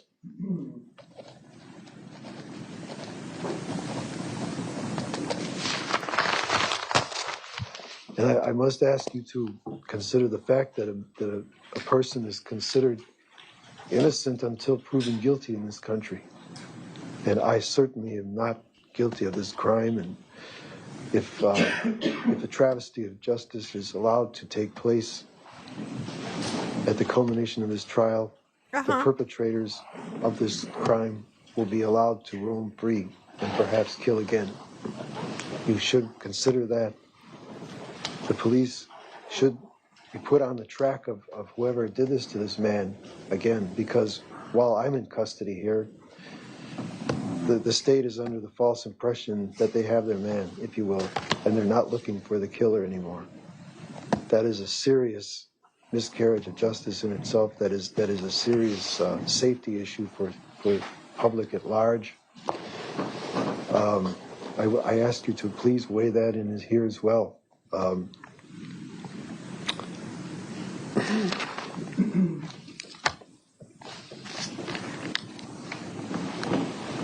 Ladies and gentlemen of the jury, I ask you to do your best, and I thank you for coming today and doing your duty as a citizen. I would have done the same thing. Thank you. Mr. Lychwick, you may give your closing argument. You may stand at council table if you would like, and you can also use the lapel microphone if you want. I think this microphone will suffice, Your Honor. Go ahead then. Ladies and gentlemen of the jury, thank you for coming and giving your precious time and effort to this case. I ask you now to do what you must do. to acquit me of these horrible charges. I am totally innocent of this crime. I did not know this man well enough to hurt him. That's like a weird way to put it, sir. I didn't even know him well enough to kill him like that. Like you, I like to get to know a man before I murder him. You know what I'm saying? Like yeah, I couldn't have done this. I barely knew him. Like I have, there's nobody that I've known less than 6 months that I murdered. It's a weird way to put it. It's giving weird. I stopped it because look, you guys, y'all recognize this guy? I remember this guy from Daryl's trial. Y'all remember him? His little bailiff or whatever. What in the chat if you recall this guy, if you recognize this face? He looks so familiar to me. Right? That's a weird way to put it. He did not know me well enough to have attempted to hurt me in any way.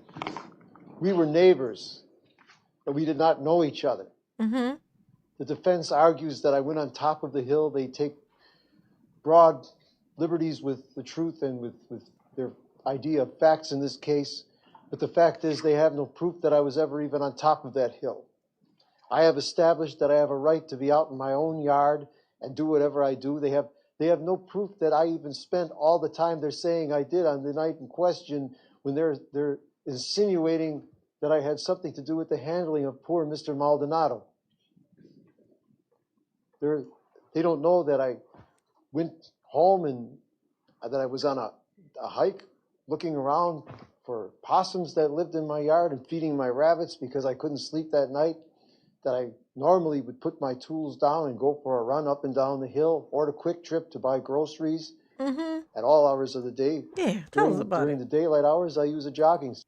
Well, y'all hit the like button for mama. Hit the like button for mama. Mama be forgetting to say it and then time be passing. You know what I'm saying? Ooh, the time be moving. Ow. Hey, we got 3 out of 20 of our super chat goal. Y'all know we at the end of the month. We at the end of the month push. End of the month push. I got 2 days left, to scramble. And we got 3 out of 20. We got 3 super chats out of 20. Ooh, ooh, ooh, do, do, do. You know what I'm saying? Ooh. Okay, I'm gonna take this thing off real quick. At night, if I'm out in my I'm going jungle. to object at this point. This is all testimony and none of these facts are in evidence. That's sustained. Mr. Lychwick, I caution you, you can argue inferences and argue what the state doesn't show in their evidence, but you can't testify about matters that have not been testified about. So just be careful that you're not trying to introduce new evidence or testify in any way. You can continue. Ladies and gentlemen of the jury, as you were instructed to do so, I implore you, if you have any doubts in this matter, to find me not guilty. There are plenty of doubts in this case and what the prosecution has established as their case against me. The accusers, the Waukesha Police Department, headed by the investigative team of Detectives Benjamin Stern here. I implore you to weigh in consideration of my innocence in this matter and to take into consideration the manner in which they executed their search warrant against me. The search warrant being established originally because one of their detectives asked me, I think this has been established as evidence already, asked me about the presence of plastic bags in front of my car, in which I truthfully answered the detective, telling the detective that I moved my shovel and everything into my car for winter. None of this is in evidence. It has to be. It's sustained. It's not in the trial record. The jury has not heard any evidence of this, and the legality of the search warrants and the manner of their execution is not an issue for the jury to determine. You can continue, Mr. Lychwick. If I may, ladies and gentlemen of the jury, I have been unable to present a hearty defense in this matter because I have been imprisoned in the Waukesha County Jail for 18 months now and isolated from my funds and my family and my friends and my ability to hire an attorney. Okay, Mr. Lychwick, stop, please. Again, these are not matters for the jury to consider. They are to consider only the facts and evidence that was presented in the case, not what could have been, not what wasn't, only the facts and evidence that have been presented. Your status during the pendency of this case is not relevant and should not be matters for the jury to know. But You Your Honor, introduced it, but it should not be for them to know. So focus on the issues here and the evidence that. Hey, you said should not. Should not means that it can. Okay, could not means that it can't. So that sounds like a suggestion. You know, should not. You know what I'm saying? I'm just saying. that has been received in the trial this week, and you can continue your arguments. Your Honor, you noted these protests throughout the trial that I have. Now continue. Ladies and gentlemen of the jury, I implore you again, if you have any doubts as to my guilt, please find me innocent. I have a life out there. I am a good man. I am a God-fearing Christian. I just want to go home. I want to resume my life. And when I go home, the Waukesha Police Department and anyone assisting them will be able to continue searching for the actual killer or killers of the poor victim in this matter. As long as I am in custody, they have stopped looking for who actually killed this man. Imagine that whoever did this is still on the street. Well, don't mean to throw it out there, but if the police are so, you know, convinced it was him and they don't want to let it go that it was him and they really want to say that it's him, and he was a black dude, so it could be. I mean, I'm just throwing it out there. Like, what if the police did it and they're using him to cover it up? Just saying. Just saying. They would have a reason. They would have a lot of reason to be wanting to, you know, blame somebody for this thing. And they're not really worried about the killer getting away because they know who the killer is because they the killer, you know. I'm just saying, I'm just throwing it out there. It's, you know, no. I implore you to please send me home. Find me not guilty in this matter because I am not guilty in this matter. And owing to the corruptibility of people and human nature, I am telling you there is a corrupt element within our local Waukesha Police Department. And if you find me innocent, perhaps there will be some house cleaning and they can take care of it. Somebody will investigate this matter and we will all be a little safer. I thank you for your time in coming here again. And again, my final statement to you is, if you have any doubts in this matter, if you have any doubts about my guilt, please find me not guilty. Maybe a mistrial, and then you can try doing this with an attorney. How about that? I'm not convinced enough to set you free yet, sir. I just think there's room for us to find out some more things, is what I'm saying. Okay, let's see. Let's see if we can find some more. May it please the court, ladies and gentlemen. Context. Like, we need some more. There was a playlist for this. I think if we watch the playlist, May it please the court, I ladies. think it'll be a little bit easier to do. There was a playlist.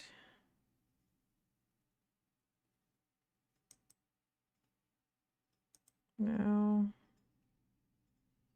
There was a playlist. Yes, there was. Yes, there was. Let's see. We're going to find this playlist. I want to see. Am I losing my mind? I'm losing my mind. Let's see. Hit list. They said he had a hit list. Let's see if we can't find a little more context about this alleged hit list. Oh, they did a speedy verdict. Oh, God. Yeah, speedy verdict usually means, yeah, he looks so crazy. There was somebody who did, like a news lady, who went to his house and did,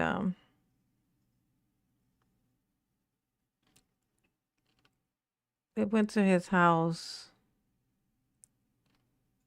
to ask him questions when he was still free. I saw a picture of it, so I know that there's a video. It looks like it might have been this lady. Actually, let me see. It's on my thumbnail right there. Let's see what picture it was. I'm sorry, this scrolling's probably driving y'all crazy. Oh no, she had on like a blue shirt. Okay.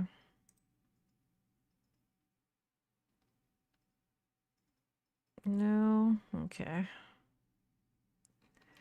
All right. Yeah, let's click on this. And let's see what's in this playlist. Okay.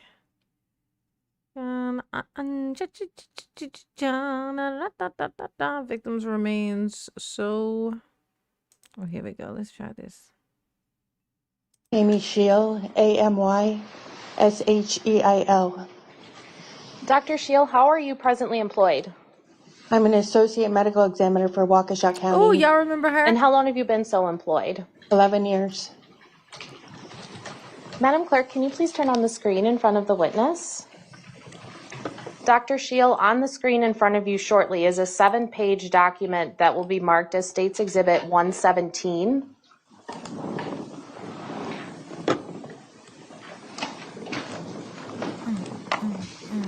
Oh, Weeder Shane. Do you see that exhibit sticker on the bottom right-hand corner now? Yes.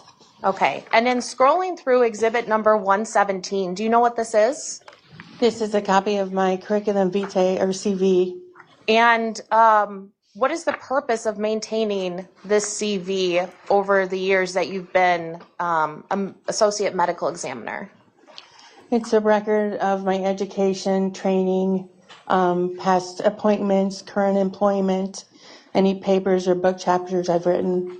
I don't want to look at the verdict yet. I don't know the verdict, but I mean, I got a feeling. I got a feeling. Ooh, I'm gonna see if we can find. So this is all just her. Let's see. Let's see what his questioning to her sounds like. Gonna skip to where he's questioning her. But rigor mortis usually is set and starts to pass at 24 hours.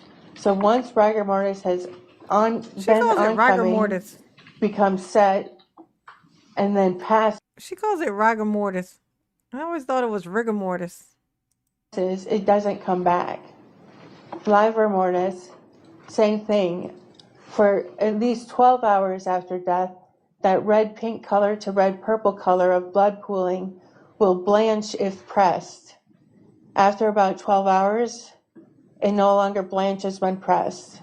So that helps narrow down a time of death if we're talking about a relatively fresh body.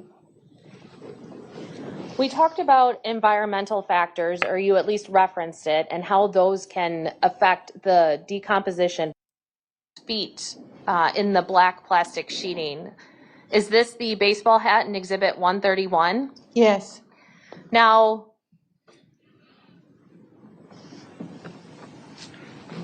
this hat, are you able to see that it is not originally a white or a gray colored hat? I didn't know what color this hat was. Okay.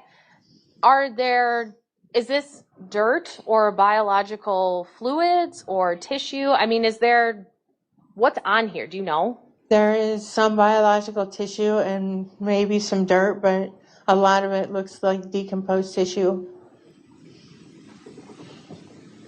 And then Exhibit 132, when we looked at that handwritten diagram, this knotted fabric, where did you find this within the tarp or the sheeting? This was in the region of the torso in the black plastic sheeting. Did you eventually unwrap or unknot this fabric? I believe we did, yes. Okay. We wanted to make sure there wasn't anything inside the knot for this t-shirt.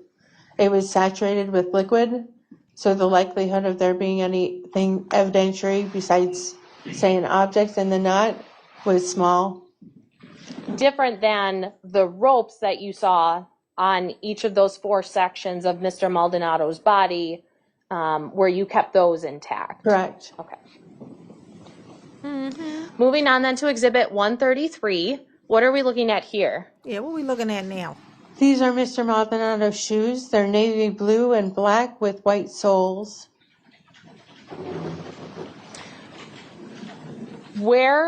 So these shoes, Y'all, let me get some red emojis in the chat. Let's get the chat moving. We got to get the chat moving. And go. were they still on Mr. Maldonado's feet? I believe so.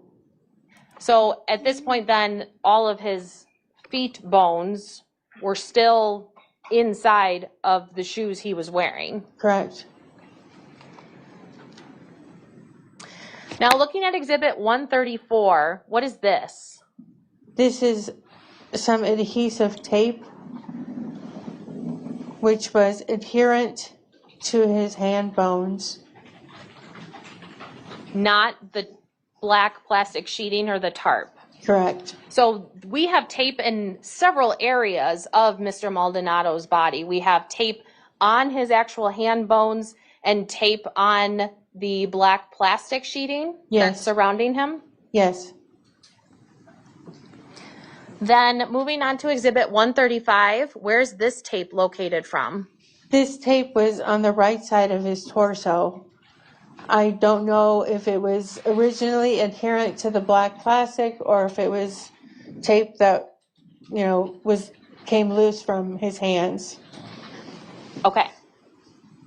Now, we've been seeing kind of in the background when it comes to the items recovered during this autopsy, it looks like a white cloth type of material.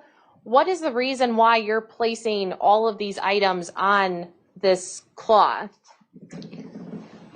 These are white paper evidence sheets, so they're not sterile, but they haven't been used before. So they're protecting all the evidence gleaned from Mr. Maldonado's examination for contamination with any surfaces in the morgue and catching anything else that might be of evidentiary value as we remove and photograph these objects. Does it also assist you then, you have something to write on to remind us as we look at these photos later where each item was recovered from on the body? Yes. Moving on to Exhibit 136. What are we looking at here? This is the length of rope that was Yeah, he's around about to start Mr. asking questions. Maldonado's head region. Exhibit 137. Yeah, it's about to The be rope his that turn. was around his upper chest and right shoulder region. The knots are all still intact. Yes. Exhibit 138 The rope that was around his ankles. and Exhibit 139. The rope that was around his pelvis and legs. Ow. And that's further designated with front and back. When we say back, is that underneath him? Yes. Okay. Now, once we go through the process then of the examination, you've taken all these photos of the items that are removed. Are the bones then cleaned for that analysis or for the next part of this analysis? Yes. Okay. Now, we saw an exhibit, I think it was 126, that Mr. Maldonado's skull still had some tissue on it. Is that fair to say? Yes. Okay. Now, once his bones are cleaned, are you then able to get a clearer picture of the trauma we saw in that exhibit? Yes. Okay.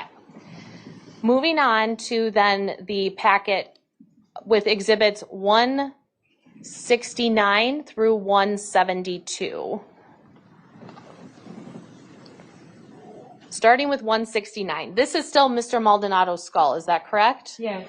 Okay, so what are we looking at here when it comes to the section of your autopsy protocol where you are notating evidence of injury? This is a depiction of the front of Mr. Maldonado's skull. So you can see again his teeth are in relatively good condition in his lower jaw. His nasal aperture, which is the opening to his nasal cavities, right there, is enlarged on the right side because there's a fracture of the cheekbone and right maxilla. Actually, the maxilla is almost totally missing in this photo because of these fractures. The fracture continues to behind the nose, and I don't think we can see very well in this photo, but it goes through the back of the face, which we also call the basilar, B-A-S-I-L-A-R, basilar skull, into the cranial cavity. Now, if we look at, Exhibit 170, and I'll exit out of this and maybe zoom in to assist with the next questions that I have. So looking at 170, what are we looking at here? This is the left posterior parietal region of the skull. So the back of the head, like I designated earlier. There's a defect here that's, Never mind. very Let's see. roughly triangular. No, there's a spot. Hold on. It is over here. I think is when he's gonna ask her some stuff. Of the skin surrounding the entrance gunshot wound. Because we don't have soft tissue or skin to detail those entrances for us, we cannot determine range of fire. Is that something you could otherwise do if you still had soft tissue? Yes, If maybe we had found Mr. Maldonado the day after he was killed? correct. Are you able to tell, based on your examination and the state of Mr. Maldonado's body, which gunshot wound happened first? No, That's crazy. If He you shot him right in had- the middle of the face. no, If you still had soft tissue, or if we had located Mr. Maldonado's body the day after he was killed, is that something you might be able to determine? there would be more of a chance of determining that, yes, if he had been fresh. Okay.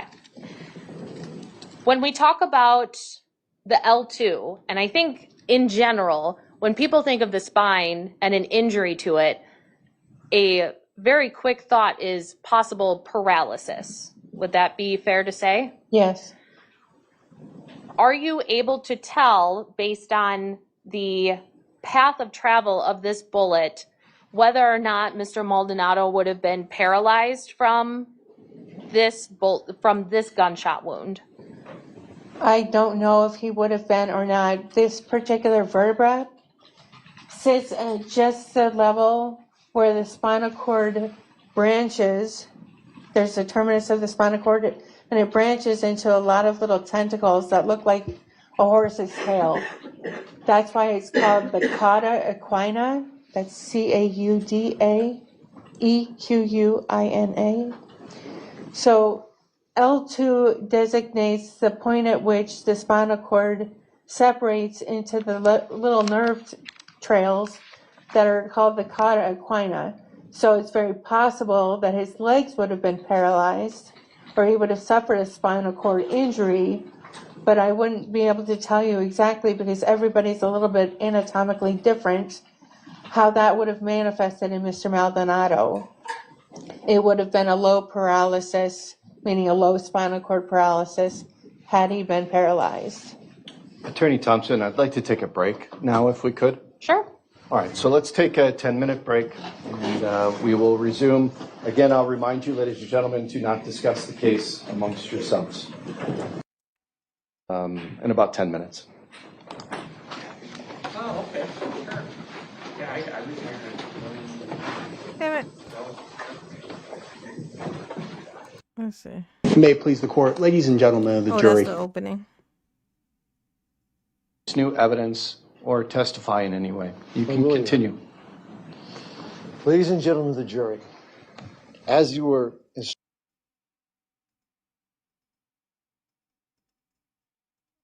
Yeah, I want to Lychwick see. matter. The appearances are the same. Standby counsel is present again in the courtroom.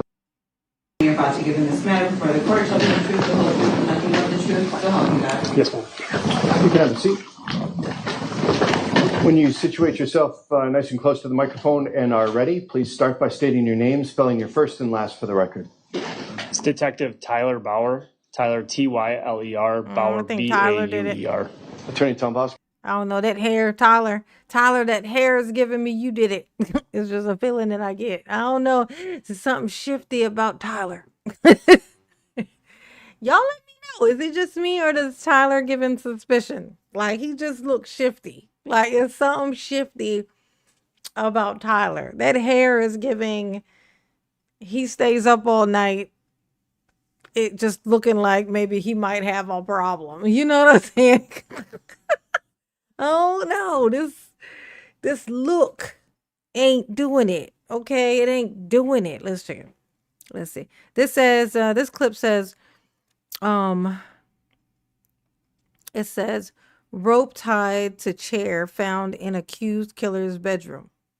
So they found a rope tied to a chair in the guy, the suspect or whatever, the defendant.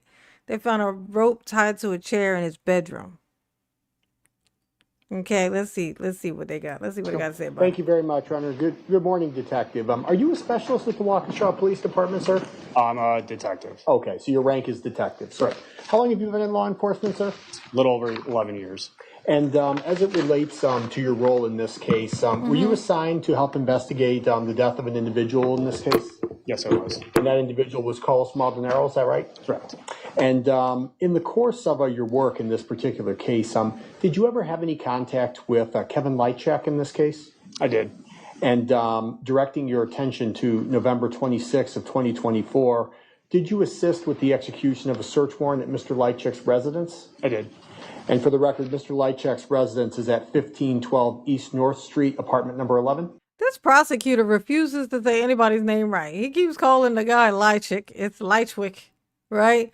And then he refuses to call the victim by his. He keeps calling him Maldonado. His name is Maldonado. There's no R. Like I don't know why he's doing that. Like he and no one's correcting him. They just accepted that. Look, this man is saying it's this, so now this is his new name. You know, it's like India. You know, like the Indians here. We call them Indians because some assholes thought this was India, and then when they realized it wasn't, they just were like, I'm not gonna admit I was wrong. I can't do that. So y'all are just Indians now. Hundreds and hundreds and hundreds and hundreds and hundreds of years later, still calling out the same fucking lie. And that's how we got where we're going. This is how we are where we are right now, is because that never changed. There's a problem that never changed. You can't admit when you're wrong. And just everybody gotta just deal with it. So now this man, he done died, and his name is Maldonado now. He don't even get to have his name right. Correct. And this was a unit that was rented by Mr. Lychwick, correct? That's my understanding, correct. And when you assisted with the execution of the search warrant for Mr. Lychwick's apartment, were you assigned to search a specific area? I was. Which area of his residence were you assigned to search specifically? Specifically, I was tasked with his bedroom and then the living room area. Turning your attention to the defendant's bedroom, was there a particular item on a chair next to the defendant's bed that stood out to you during your search? Correct. There was a rope. I'm sorry? There was a rope. Okay. And to your knowledge, was that rope ever photographed? It was. And if I showed you copies of several photographs of that rope, do you think you would recognize them here today in court? Yes. Okay. Oh, let's see the Madam rope. Clerk, Let's at this see. point, can we please just project this for the witness?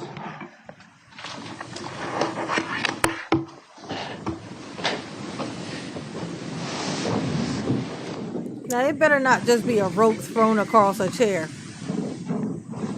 If this picture turns out to be just like a chair in the middle of the room and there's a rope just thrown across it, I'm calling bullshit, y'all. That thing better be tied around where in the places where a rope would be tied if you tied a person to a chair. Okay. It better be accurate. Okay. And if the body ain't got like marks on it to show it was tied to something, then I don't know what the fuck the point is. Okay, let me see. Let's see. We're gonna find out. Is they reaching or no? Hey, Weez. Okay. Detective, are Oh, you we able to see what's serve. on the That's screen it. at this Was we point? serve, sir? Okay. We And this serve. has What's been up? previously marked as State's Exhibit number 88. Is that right, sir? Correct. Do you recognize what is depicted in this photograph, sir? Yes, I do. Can you please describe it?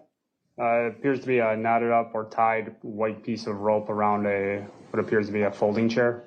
And this is the rope that you located in Mr. Lychwick's bedroom? Correct. Okay. Yeah, I now move the exhibit into evidence and ask that it be received.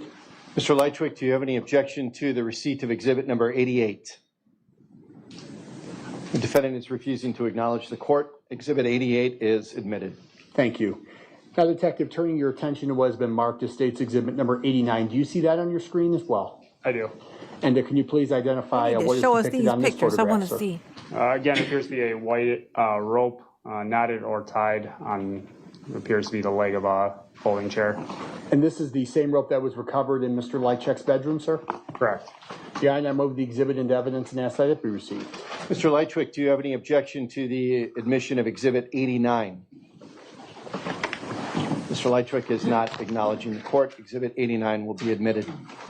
And Detective, I have one additional photo for you at this point. This has been previously marked as State's Exhibit number 90. Do you see that on your screen as well, sir? I do. Okay, can you please tell us what is depicted in this photograph as well? Again, it appears to be a white rope, either knotted or tied. This looks like the back of the folding chair. And you are asked that this exhibit be received into evidence as well. Mr. Lychwick, do you have an objection to exhibit 90 being received? The defendant is not acknowledging the Yeah, I court. saw that Exhibit one coming. 90 is admitted. Thank you. And at this point, I Hey, would Joe, ask permission what's to publish up? all three What's exhibits up, to the Joe? jury. Mr. Lychwick, do you have an What's objection going to on? publication of the exhibits? The defendant is not acknowledging the court. Those exhibits may be used with the jury.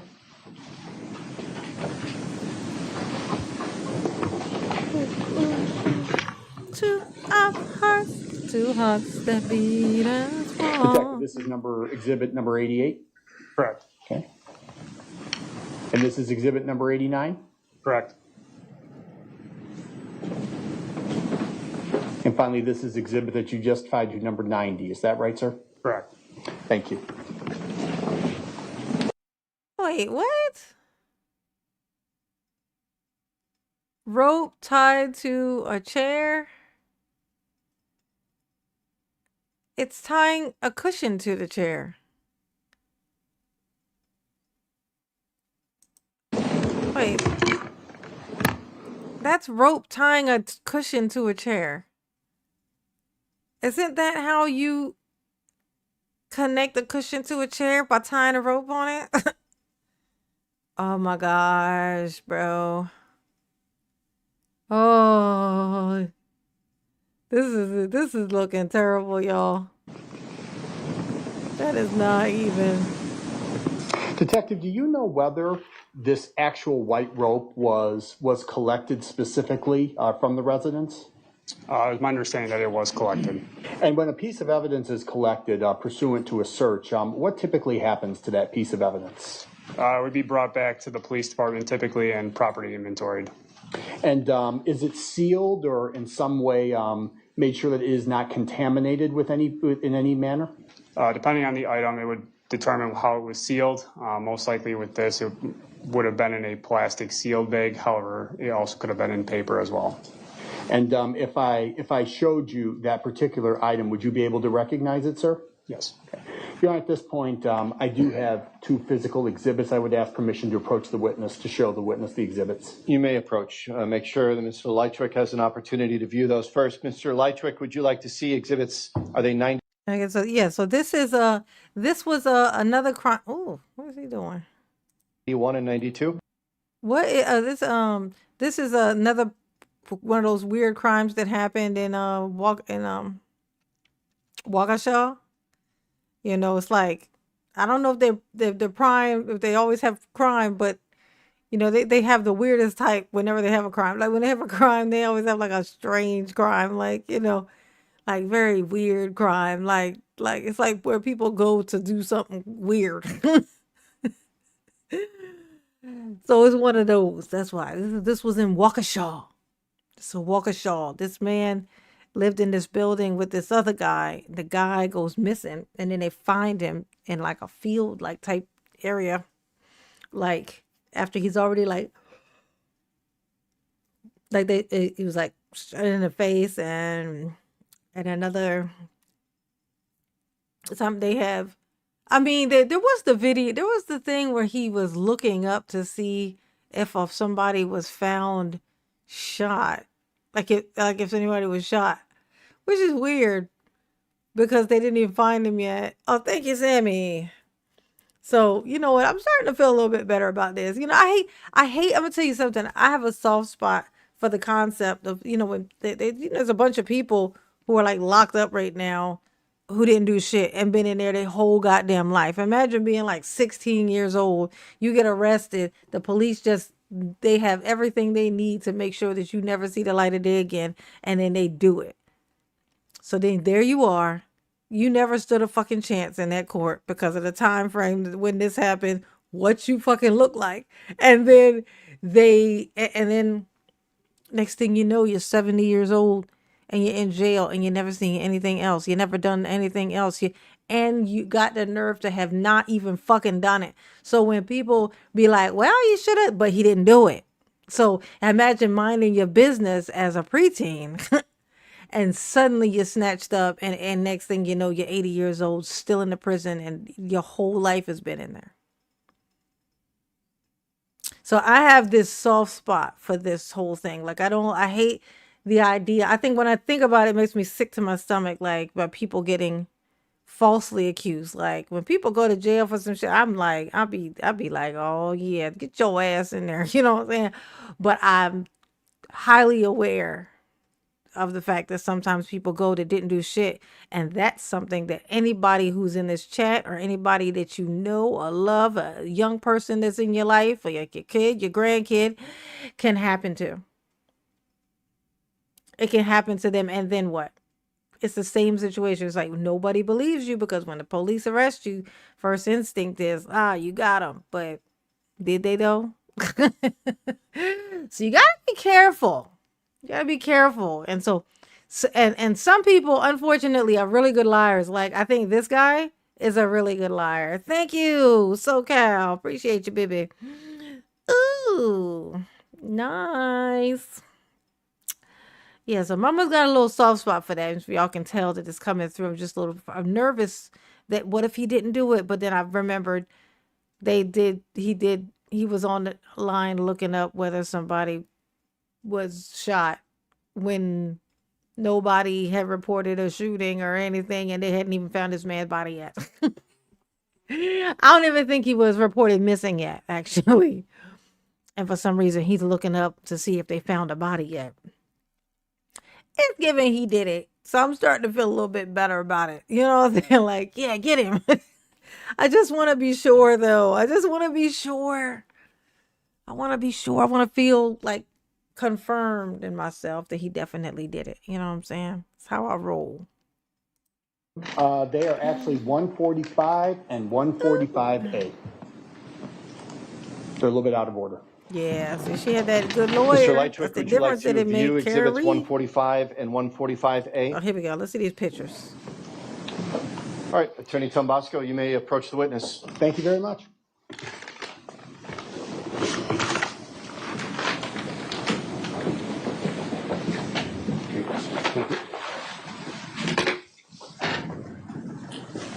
For the record, the witness has been given black latex gloves and a scissors as well. Thank you, Your Honor. Detective, can you just look at exhibit number 145 and state's exhibit number 145A and just let me know if you recognize those two exhibits, sir?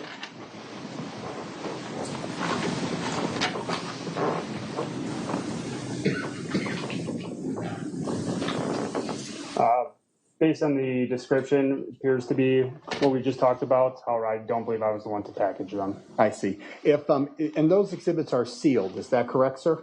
Correct. And you have been provided with a copy of latex, or with a pair of latex gloves and a pair of scissors. Is that right, sir? Correct. And if you were to break the seal on those two particular pieces of evidence, do you think that would assist you in recognizing them, sir? Yes, it could. Yeah, I would ask at this point that the witness be allowed to cut open the exhibit and review it. All right, the witness may proceed.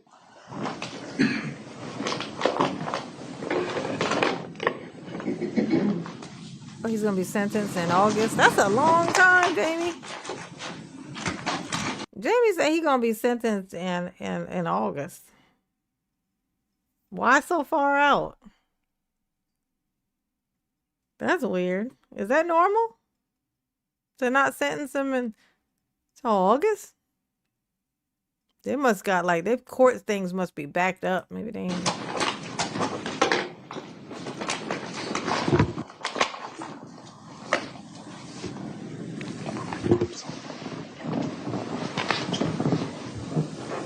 Okay. I did it long ago. So have you been able to break the seal in one or both of the exhibits, sir? Exhibit 145. Okay. Do you recognize that exhibit? That's crazy. That is crazy, Marilyn.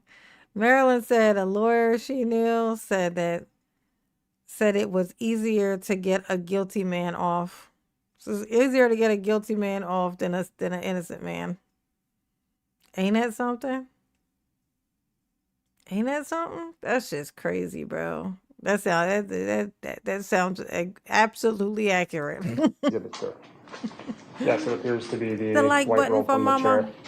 And that's the same rope that you observed in Mr. Lychwick's apartment? Yes, it appears to be consistent, yes.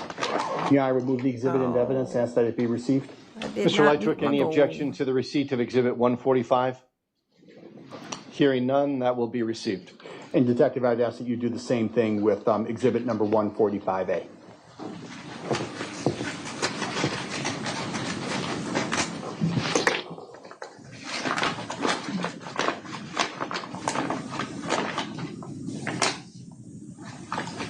And that has been done, sir? Correct. Do you recognize the what is depicted in exhibit 145A? Yes, it appears again to be the white rope from the chair. And this is from Mr. Lychwick's apartment as well, sir? It appears to be consistent, yes. Yeah, I'd ask that this exhibit be received into evidence as well. Mr. Lychwick, any objection to the receipt of Exhibit 145A? Hearing none, it will be received. Thank you. Judge, at this point, I would ask that the witness be allowed to show both exhibits directly in front of the jury. If they could just do a walk, two passes back and forth so the jury can see it. Mr. Lychwick, any objection to the use of the exhibits with the jury? All right, the detective will be permitted to use the exhibits both together with the jury.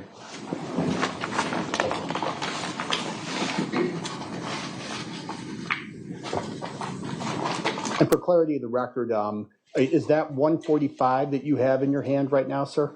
Correct. This is 145. Okay, thank you.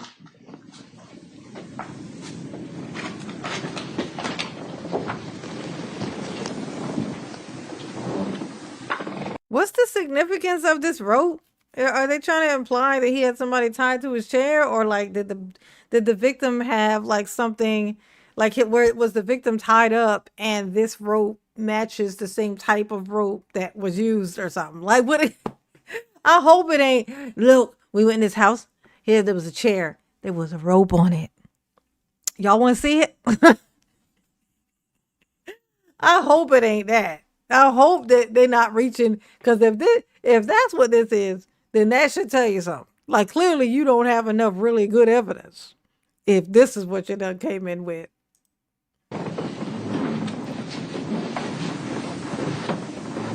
Oh, Scott Peterson was guilty as fucking sin. I'm gonna tell you how I know Scott Peterson was guilty as fucking sin. Scott Peterson was telling his girlfriend that his wife already was dead before he even killed her. He was telling her, my wife is dead. She dead. She don't exist no more. She not alive. She not with us. She gone. I am a widow, you see. When you be telling people that somebody dead and they ain't dead yet, It's giving you did it. It's giving you you you terrible. You the worst. Okay, yeah. Scott Peterson was guilty as fucking sin, bro. Like he was super guilty. Like, oh my god. I remember, Lacey. I will always remember Lacey. Like, like it was so crazy. I remember when they found her body. Like I remember when it was happening. Like I was watching it in real time when it was happening. Like, and her picture, because she was like pregnant. I remember her sitting in that chair, that picture of Lacey Peterson sitting in that chair with her little pregnant belly. And she just looked like somebody you would know. She looked like somebody you would know. Oh, that's weird, Sammy. Yeah, one of your picture. Your super chat thing. Yeah, your name wasn't blue in that. That's weird. That's suspicious. That is weird, right?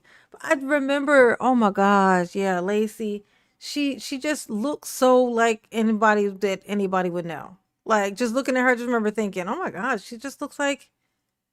It was just like this thing of I didn't believe it. Like I remember when she was missing and everybody was running around looking for her. It's like right before her body washed up. In my mind, they were gonna find her. They're gonna find her. They're gonna find her. I can't imagine. Like you see the picture, you just think, oh yeah, they're gonna find her. There's no way that she's yeah, And when she washed up and then the baby had come out. Oh my God. That like that broke me, bro. That like that broke me, honey. He ain't getting no new trial. He ain't getting no nothing. That piece of shit was saying that she was dead when she was just chilling in her house. He was telling his new girlfriend that his wife was dead. He ain't getting no new trial. Fuck that guy.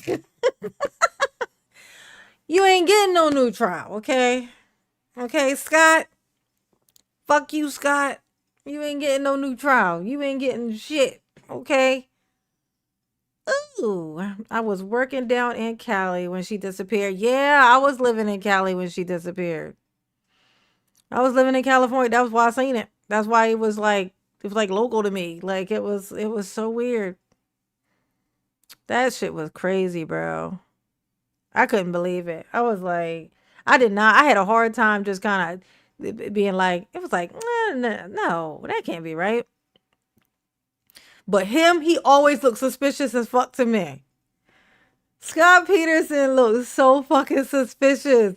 It was like he didn't even know how to pretend to not look suspicious. He was just like,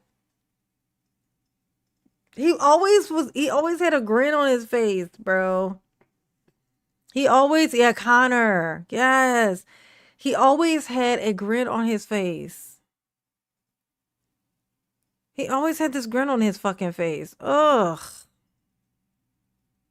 Oh my God, bro. This is upsetting me even just thinking about it. It's pissing me off a little bit. Scott Peterson ain't shit, bro. He's the fucking worst. He was out on it. How the fuck are they gonna get him a new trial? Hold up. Now we need to talk about this. What you mean they're trying to get him a new trial? Where was he at? Out on his fucking boat. He was out on his boat. He went out on his on his boat. When she went missing, he went out on his boat in the same fucking area. Where absolutely fucking not. Okay. He definitely fucking did it.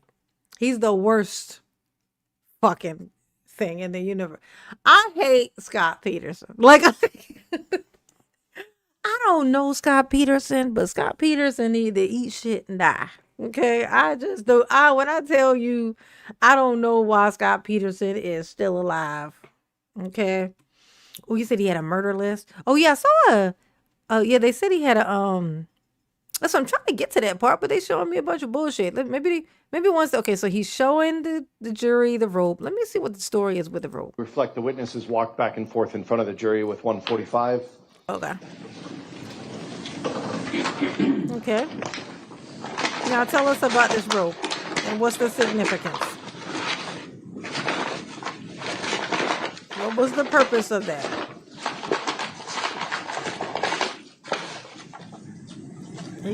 He's serving a little bit of ASMR for this rope. Oh God, now he's showing some more rope. Okay. All right. What, if anything, is the significance Here we go. of those two pieces of rope that you just displayed for the jury? It's my understanding that the rope on the chair was consistent with the rope located on the decedent. Detective, you just testified regarding your role in the search of the defendant's bedroom. Did you also participate in a search of the defendant's living room? Yes, I did. And did you locate any items of significance to you during your search of the defendant's living room? Yes, I did. And can you please tell the jury what were those items that you located? There were numerous files, photographs, articles in the living room area, either outside or inside file cabinets, or something of that similar nature. Some of it including case reviews on prior criminals and notes on them or operations. Was there one particular operation that caught your attention, sir? Yes.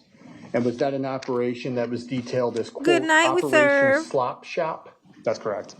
And did you locate any notes that contained the phrase Operation Slop Shop? Yes, I did.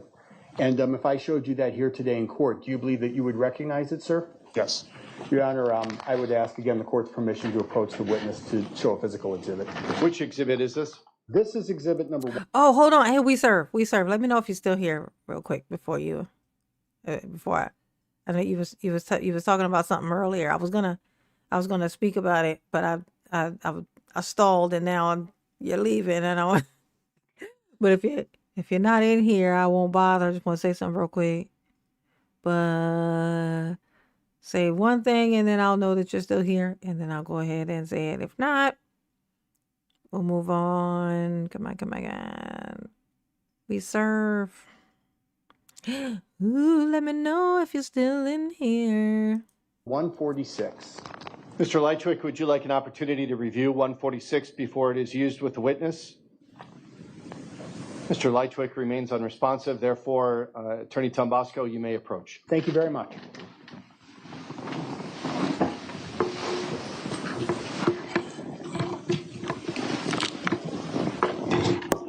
Yeah, I guess it gone. Yeah, his hair is like... This man is serving ASMR, honey. Okay. And the detective, can you please describe what you are looking at for the jury? Yes, it appears to be approximately a half sheet of a computer paper with handwriting on it. Is the deceased's name, Carlos Maldonado, indicated in any way on that exhibit, sir? Carlos Maldonado's name is on here, correct. And is that the exhibit that you located in the defendant's living room? Correct. And does that fairly and accurately depict the note as you found it when you participated in the search of the defendant's residence? Yes. Your Honor, would now move the exhibit into evidence and ask that it be received. Mr. Lychwick, any objection to Exhibit 146? Hearing none, it is received. And Your Honor, I have a digital copy of that exhibit. It's been referenced as exhibit number 146A. I would just ask permission to publish that to the jury. No, boss. Mr. Lychwick, any objection to Exhibit 146A being used for publication purposes with the jury? Ooh. There is no objection, therefore it may be used. Good to go.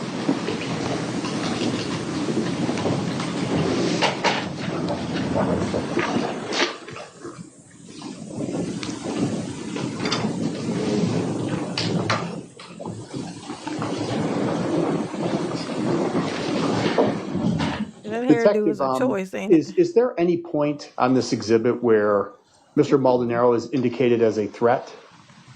There's a Operation Slop Shower. It references him connected to subjects and threats. I believe it says something along the lines of operation. It's hard to read the last word. Ooh, I it's see. gonna be a And letter. They're gonna show us a letter, you guys. did you locate any other operation folders when you participated in the search of the defendant's living room? I did. And to your knowledge, did any of those operation photos, or excuse me, those operation folders contain any information about any additional operations in reference to operations? Well, let's see. What it say? What it say? Let's see. I can't see good. Let's see. Targets identified. Targets for 2023, 2024. Oh, sorry. 2023, 2024. November 2023 to January 31st, 2024. Operation, whatever that says, Carlos Maldonado and connected subjects and threats from the Spiration? Spirotion? Spur? The fuck is that word? Can y'all tell what that word is? They're saying slap shot, but I don't see slap shot. I see something else. I see and threats from the wait. What did I say? What's that word? Threats from the trot. Star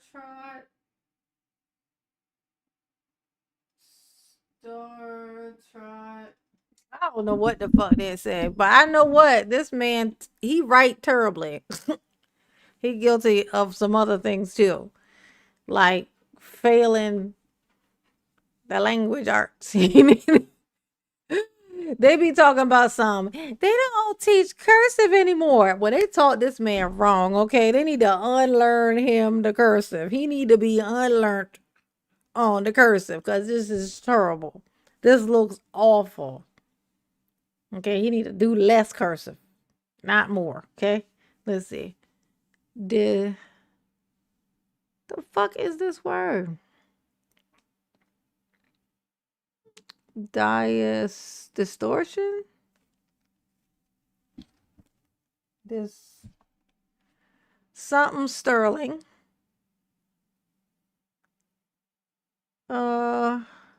Roland something and Kate rate. Oh my god, just send him to school. Like I don't know. Just send him to school, honey. This is just ridiculous. I'm gonna see if I can't find a picture of this. And that way I can like a clear picture of it and I can post it on put Slop it on shop. here. I believe they did, yes. Did one of the folders have an indication regarding whether the threats from Operation Slop Shop had been neutralized? I was made aware that there was reference to that, yes. That's all the questions I have, sir. Thank you. Hang on. Mr. Lychwick, do you have any cross-examination questions? All right, Mr. Lychwick is not acknowledging the court. Therefore, Detective, you may step down. Thank you. Right hand to be sworn in by the clerk. Do you swear that the testimony you're about to give in this matter before the court shall be the truth, the whole truth, and nothing but the truth, so help you God? Yes. You can have a seat. That black bar with the red dot in front of you is our microphone. Get yourself situated nice and close to that and start by stating your name, spelling both your first and your last name. Anthony, Anthony, Lefebvre, Lefebvre.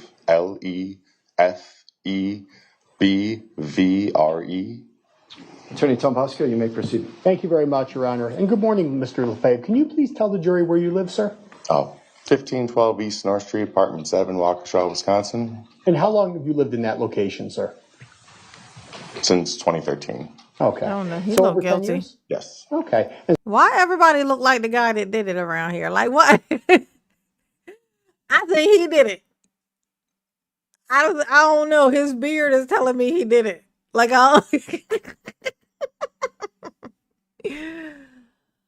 just kidding. This note, if they found this fucking note in his house, he definitely the fucking one that did it. Though I can tell you that. And, I mean, unless this ain't his handwriting, and somebody, whoever's handwriting this is, put that in his house and the rope.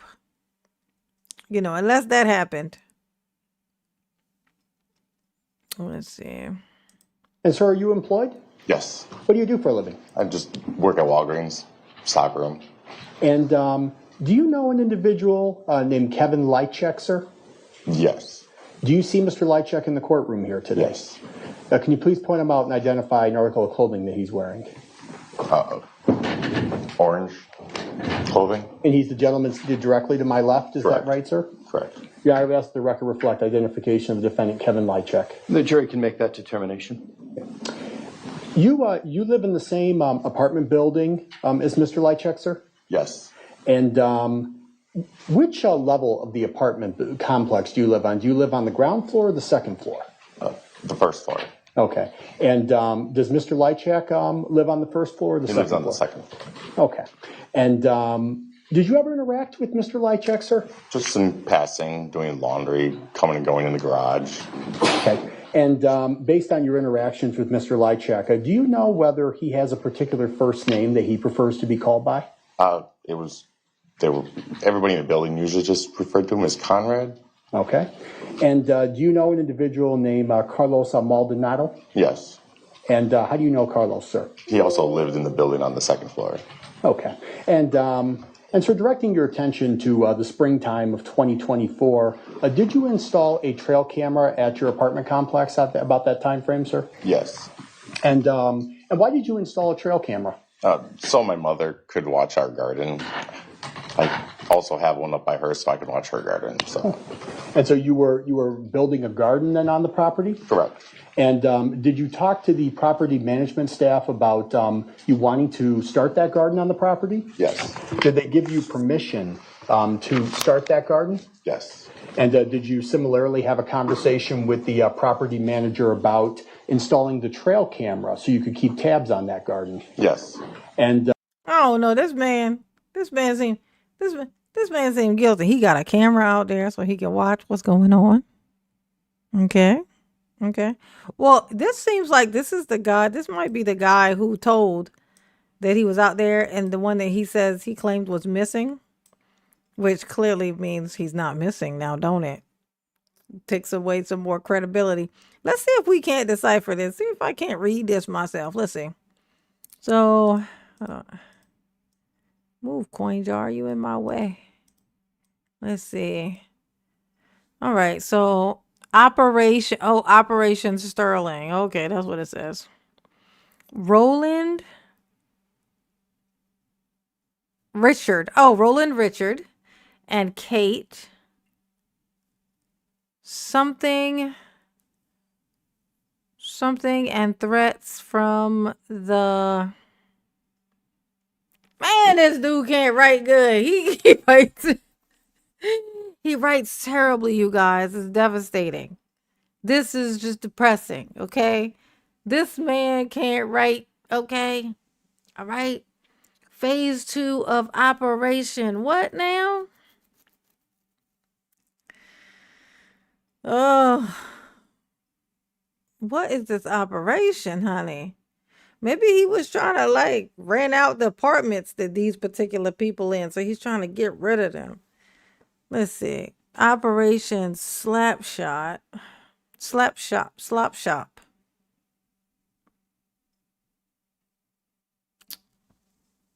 Carlos Maldonado. Well, at least he's spelling the man's name right, which is more than I can say for this here prosecutor. Roland Richard. Who's Roland Richard? I'm going to look it up real quick. I'm going to look it up. I want to learn, you guys. I want to learn what is going on with these people. Look how weird this man look. Did the property manager give you permission to install that trail camera? So. Yes. Can you just tell the jury a little bit generally about what this trail camera looked like? It's a white 2x3-ish square box. Just stuck it on the tree. And when you say you stuck it on a tree, can you just give the jury a little bit of a sense? There's a hill and a wooded area to the back of the apartment complex. Is this the area where you put the camera, sir? Correct. And did you put one camera or did you put multiple cameras? I have multiple cameras. And does this particular trail camera run on what is known as an SD memory card? Yes. And an SD memory card, does that capture the footage that your trail camera is recording on a particular date and time? Correct. And if a person has a copy of that SD memory card, would they be able to go back in time and review footage from a prior time date? Yes. And does the trail camera that you installed, does that work on motion detection? Yes. Does it continue to record footage even if it's late at night, say after midnight? Oh yeah, 24/7. And was there a point in time, sir, in which a law enforcement official came to you and asked you for the particular footage that was on your trail camera? Yes. And let me take a step back and ask you this as well. In terms of the footage on your trail camera, to your knowledge, when you initially installed the camera, did you ever change out the SD memory card? No. So the original SD memory card that you installed the camera would have been recording throughout the time of April of 2024? Absolutely. It would have also been recording around the same time of May of 2024? Yep. And I asked you just a few moments ago about an official from law enforcement asking you contact you in reference to your trail camera. Was that Detective Ben Stern of the Waukesha Police Department? Yes. And he's the gentleman that's seated a couple of seats to my right? Yes. And did you cooperatively turn over those two SD cards to him? Right away. And did Detective Stern threaten you or coerce you in any manner to hand over those SD cards? Nope. You did that voluntarily? Absolutely. And you made no modifications or any changes to the SD card until that time that you turned it over to the police department? Correct. Was there a point in time, sir, in late November of 2024 when you were contacted by a specialist with the Waukesha Police Department? Yes. And this particular individual wanted you to review some particular footage from your trail camera. Is that right? Yes. And specifically, this individual wanted to show you some footage and see if you recognized anybody from your. Hey, y'all. So I'm over here looking up. I was over here investigating, y'all. She investigating. She doing investigatory work. Okay. What's she doing? I know it look like I'm staring off into space, but I'm not. I'm investigating. Okay. So I look up Roland Richard. This is what he got on here, right? Roland Richard.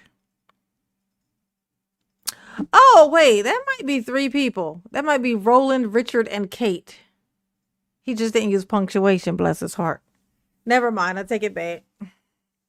This is three different people. Roland, Richard, and Kate. Huh. Threats from the... Oh my God, why does he write so terribly? I'm curious, sir. I want to know what you got going on, but I can't understand what the fuck you wrote. How in the world is they going to use this against him and they can't even say what it say? I want to know. Trail camera, is that correct? Yes. And did you agree to review that footage with that individual? Yes. And prior to your testimony in court here today, sir, have you had an opportunity to review some snippets from your trail camera?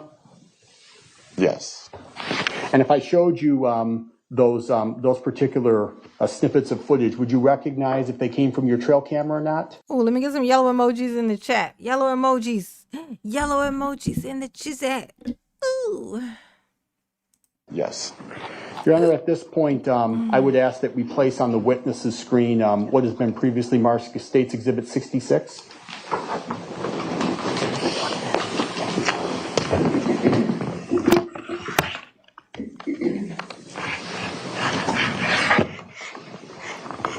This beard is a choice, ain't it? This an option. This This is definitely Sir, are you able to see this exhibit? Yes. Okay. Now, a this decision. this exhibit, I should say, runs about 8 seconds in length. Is that right? Yes. Okay. And I should ask you, sir, is there a timestamp on these particular clips? There is. Okay. And to your knowledge, Thank you, boss. just give me just a second, sir. Is the timestamp accurate? Ms. V, Yes. thank Okay. you. Now, sir, I'm going to play this particular clip from the beginning. I'm Yellow going to back it up emojis here, in the chat. and just let us know after you finish reviewing this clip if you recognize it. I do. Okay. This is your trail camera, sir? Yes. This is from the trail camera that you installed at the back of the complex? Yes. May I now move the exhibit into evidence and ask that it be received? Any objection to the receipt of the evidence, Mr. Lychwick? I'll take silence as no objection. The evidence will be received. Thank you. And, Your Honor, at this point, I would ask permission to publish to the jury. Mr. Lychwick, any objection to publication to the jury?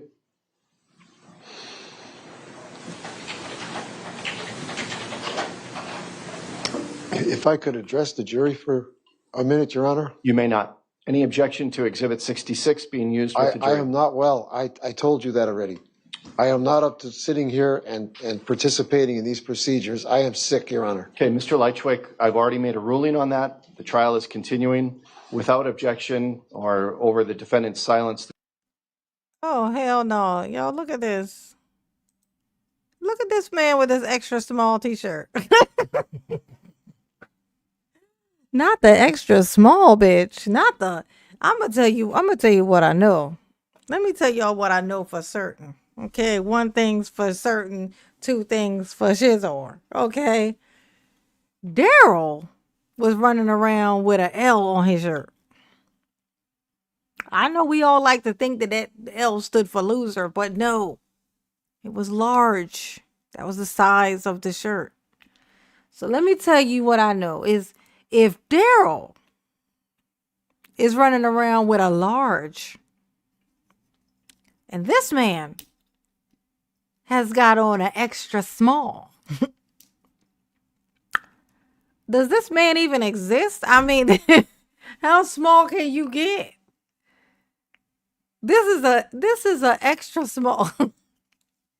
Why in the world do they even have that in men's sizes? Like, why is there a oh, it must have been in like the kids section because they be snatching up children and putting them in prison. So that this must be like the ones they put on the little children that they arrest and you know, even though clearly this country don't give a shit about crime because otherwise everybody in fucking, you know, in Washington be in handcuffs right now. So they don't give a fuck.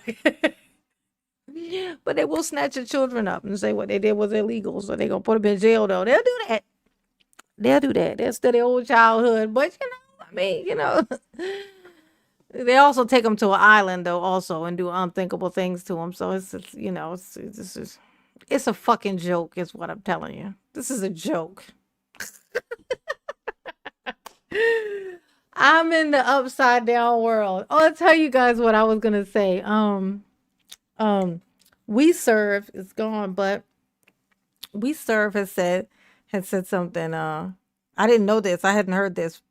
I mean, I'm not shocked by it at all. I mean, it's you can't even help but be happy for countries that are disconnecting themselves from us. Because we know how shitty we are right now. Like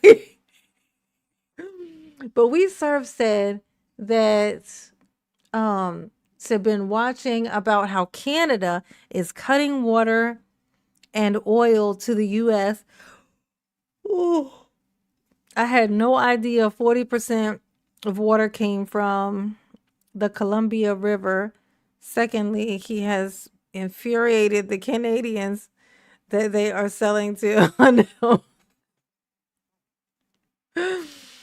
but China and India. Trump tried to play Canada, and now they're playing him and or us. I know that's exactly what it feels like. It's like now we get, you know, we just fucked right now. So gas prices will be high this weekend. So I'm assuming you mean the weekend that's coming because we're just coming out of a weekend. But I know it was coming. I don't know. You know, that's what they were like. Oh, it's fine. It's not a big deal. You know, the ones that are here coping. You know, basically trying to make excuses for what's happening.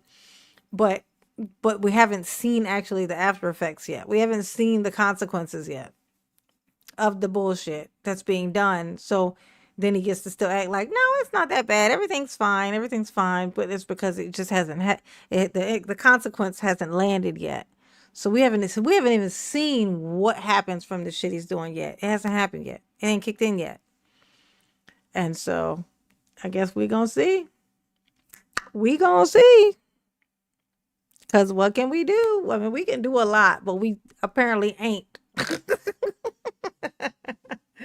Apparently we ain't. So what we gonna do instead? We gonna just focus on. We're not gonna focus on that. We're gonna focus on one thing at a time. The thing we focusing on is the bun on the back of this man's fucking head. That's what we have decided. We gonna focus on that because that's we can't do nothing else. So we gonna just do this because this is hilarious and it's fun and it's gonna keep our minds off of the reality. Oh, we may be fucked, but we are fucked together.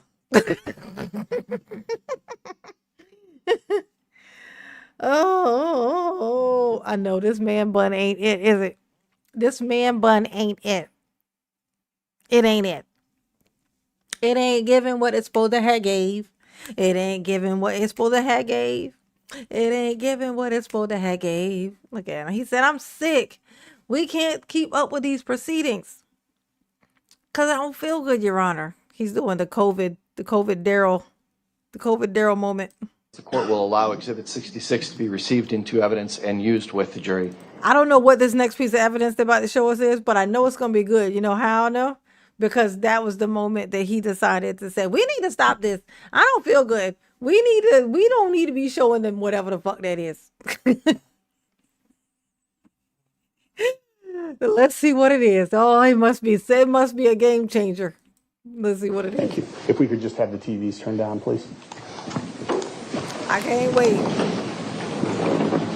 It must be something terrible. Anthony, might I call you by your first name? Yes. Anthony, just so we're clear, these clips do not have any sound associated with them. Is that right?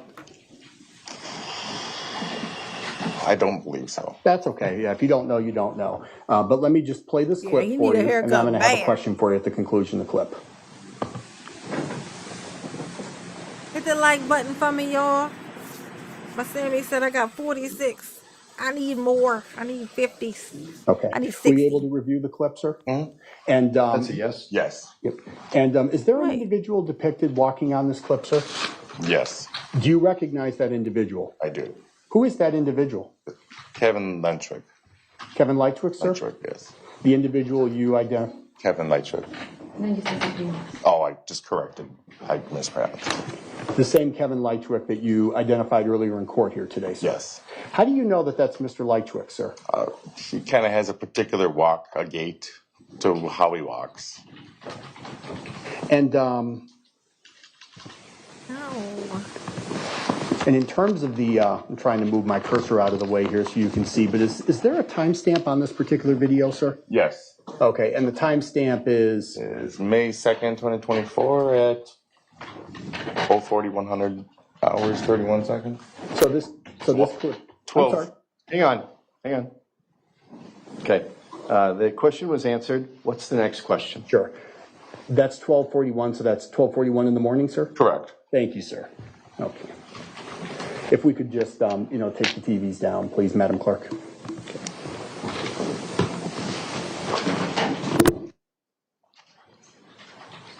want to see the video again. I didn't see it. Just one moment, sir.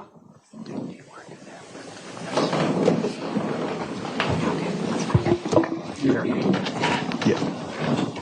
Anthony, I have a few other video Attorney clips. Tom Bosco, in court, it's Mr. Lefevre. Oh, yes, sir. Yes, okay. Mr.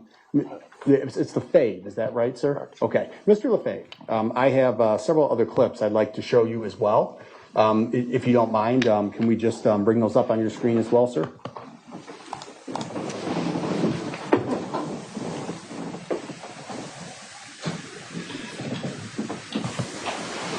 And this has been previously marked. Do you see that, Mr. Lefebvre? I do. And this has been previously marked as State's Exhibit 67. And do you recognize this clip, sir? I do. Okay. Is this from your trail camera as well? Yes. Your Honor, I move the Show us- exhibit into evidence and ask that it be received. Show us the Any video. objection to the receipt of Exhibit I 67, wish Mr. to see Lychwick? it. I want to see All right, it. no know answer of from the things. defendant. The evidence will be received. Now turning your attention, Mr. Lefebvre, to State's Exhibit, was been previously marked, I should say, State's Exhibit 68. Are you able to see this footage, sir? Yes. Okay. Is this from your trail camera as well, sir? Yes. Your Honor, I move State's Exhibit number 68 into evidence and ask that it be received. Any objection to Exhibit 68, Mr. Lychwick? Without The like objection, button for the Mama. exhibit will be received. Mr. Lefebvre, turning your attention now to what has been previously marked as State's Exhibit 69. Do you see this on your screen as well, Yes, sir? I do. Okay. Is this from your trail camera as well? Yes. Your Honor, I move State's Exhibit 69 into evidence. Any objection to Exhibit 69, Mr. Lychwick? The record will reflect that Mr. Lychwick is sitting still in his chair with his eyes closed, and he is non-responsive to the court. The court is speaking in a loud enough voice to wake up anyone who would legitimately be sleeping. The defendant is choosing not to answer the court's inquiries. Exhibit 69 is received into evidence. Mr. Lefebvre, showing us from marked now as State's Exhibit number 70. Do you recognize this footage as well? Yes. Is this from your trail camera? Yes. Your Honor, I now move State's Exhibit number 70 into Oh, that's gonna be that's a problem. If he's sitting there with his eyes closed and he's not moving, you can't just say that you're talking loud enough to wake him up. You can't say that. If he can't be asleep in here during his trial. That's not a thing. That's not a real thing. Like, just say, I can't believe the judge isn't saying anything to that. Like, why would the judge just let that happen? Like, that's that doesn't make it. Yeah, this is just weird. I mean, he clearly did it. I mean, there's no. I'm past that. Yeah, he the guy. But this is very strange. Like, this is weird. Like, evidence. Any objection to Exhibit 70, Mr. Lychwick? The defendant continues to not answer nor open his eyes. Exhibit 70 is received. And Mr. Lefebvre, I have two additional clips for you. This has been previously marked as State's Exhibit number 71. You about to go to do you work? recognize this footage as well? I do. Is this from your I know. trail I gotta camera? go to work. Yes. I gotta go to work. Your Honor, I now tomorrow. move State's Exhibit number 71 into evidence and ask that it be received. I wanted to learn everything I could about this trial. Exhibit number 71, Mr. Lychwick, any objection to that? The defendant does not answer. Exhibit 71 will be received into evidence. And finally, Mr. Lefebvre, I'm showing you what has been previously marked as State's Exhibit number 72. Do you recognize this footage, sir? I do. And is this from your trail camera? Yes.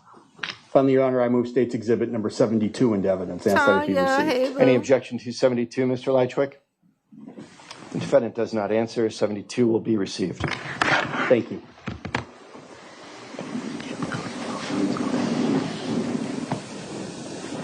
Now show it to us. We would like to Mr. see. Lefebvre, was there a time when you knew, Mr. Lychwick, that you took note of any particular change to his hair color?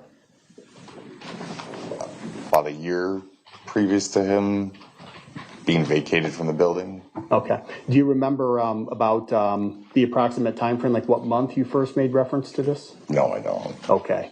For a period of time, did Mr. Lychwick have gray hair? Yes. And was there a point in time in which you noticed that he no longer had gray hair? Yes. What color hair did he have instead of his normal gray hair? It was just a lighter color. It was no longer silvery gray. Okay. Was there a point in time in which you noticed he had jet black hair? That seems like what it was.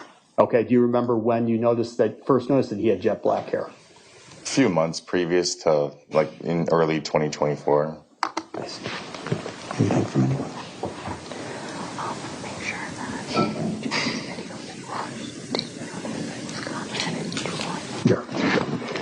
Mr. Lefebvre, I just want to take a step back and clarify one thing. So there were a number of video clips I showed you that have not been published yet. Sir, on those particular video clips, is there an individual depicted walking on them?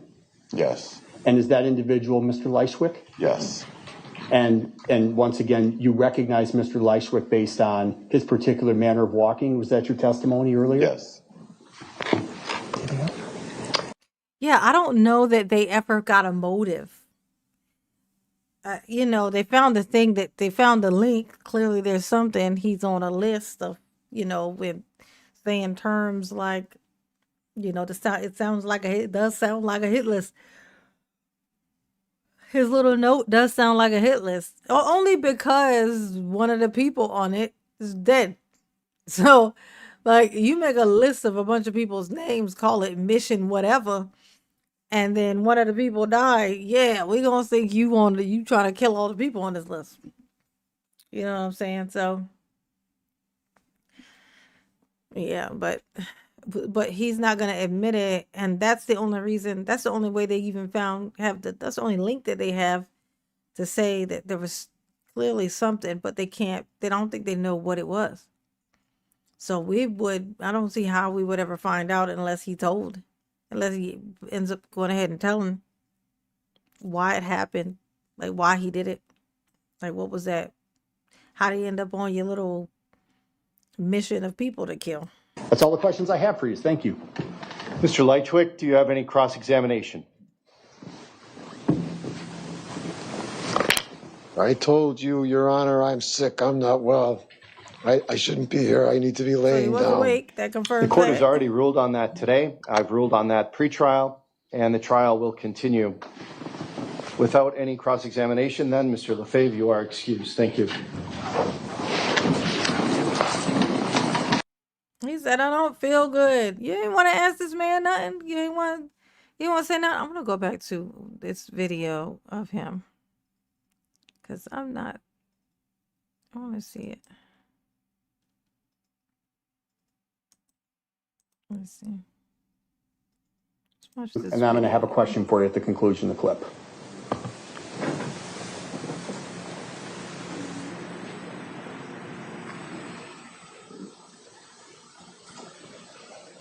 Okay. Were you able to review the clip, sir? Mhm. And That's a yes? Yes. Yep. And is there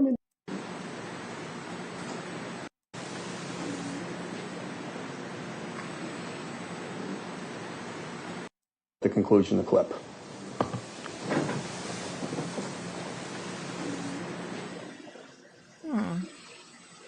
Interesting. Okay. Were you able to review the clip, sir? Mhm. And That's a yes? Yes. Yep. And is there an individual depicted walking on this clip, sir? Yes. Do you recognize? Okay. So I've had plenty of emotions watching this, none of which was I fully invested in. But I will say, I wanted to give him a chance. I came in with eyes, because I didn't know very much about it. In fact, I didn't really know anything about it. I didn't even know how the victim died. I knew somebody died, but I didn't even know how they died before we got in here right now. So I wanted to come in and just not know what it is, and just learn what I can learn about the situation. And I wanted to give him a chance, so that I didn't just jump on board and just automatically think just because they arrested this guy that he's the guy. Because that's what trials are for. Trials, you're supposed to be innocent until proven guilty. And in that, I have figured out that he fucking did it. He definitely did it, and he got shitty handwriting. His handwriting should have gotten him locked up all on its own. Okay? All on his own. I know that's right. At least he didn't constantly object. Hey, that would have been entertaining. You know what I'm saying? That would have been entertaining. He looks terrible, though. Right? He looks so crazy. Let's see. God-fearing defendant says He didn't know the alleged victim. I didn't even know him. I would have to know him to kill him. Oh, let's see. What's this? He goes off in The state court. of Wisconsin versus Kevin. Topic right now. Why do you feel that you need to lay down and rest? Because I'm sick. For one thing, I have a tear in my belly that needs to be repaired. And I refuse to take responsibility for the delays in the length of these proceedings because I needed medical attention. And you're saying I put it off. I did not. I did not receive the proper consultation. I wasn't even allowed to consult with another doctor before I had the last procedure done that I needed. And I have not received all the surgeries that I need. I again reiterate, I have a tear in my belly that might be part of the cause. I am exhausted. How would you like to sleep for 18 months, Your Honor, a concrete slab, being starved, tortured with lights on you, 24 hours a day, guards harassing you when you're on the toilet? Can't even shower in peace or sleep in peace. I can't take this anymore.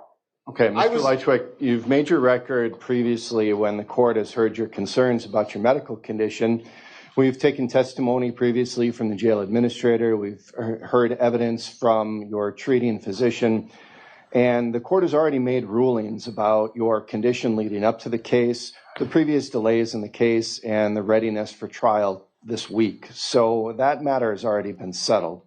What I'm concerned about is your present condition today and why you think you have an inability to continue today, this morning.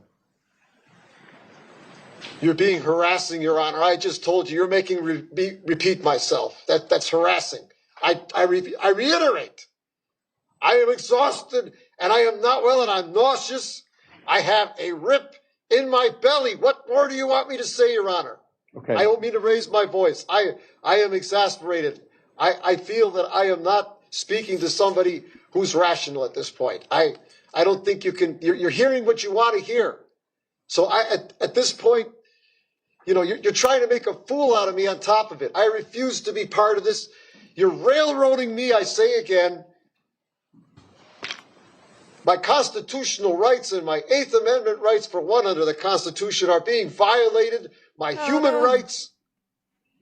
Mr. Lychwick, I'm going to give you a few different, I understand. I'm going to give you a few different options. Yeah, I'll let you know, though, that every one of those options leads to the same conclusion and endpoint, which is that the trial is going to continue today and will continue this week. So here are the options that I'm going to present to you. Number one, we can give you a little bit more time this morning to compose yourself, to do what you need to do, to get dressed into your suit that you were in yesterday, because I'll make a record that today you are in the jail orange and we produced you in a wheelchair. You've been handcuffed for the safety of everyone because we don't know what condition you're in or what your attitude was going to be. So I can give you more time to compose yourself, to get ready for trial this morning. More time to maybe compose until himself. about 10 a.m. That's another 45 minutes. He needs a composer. You can freshen up.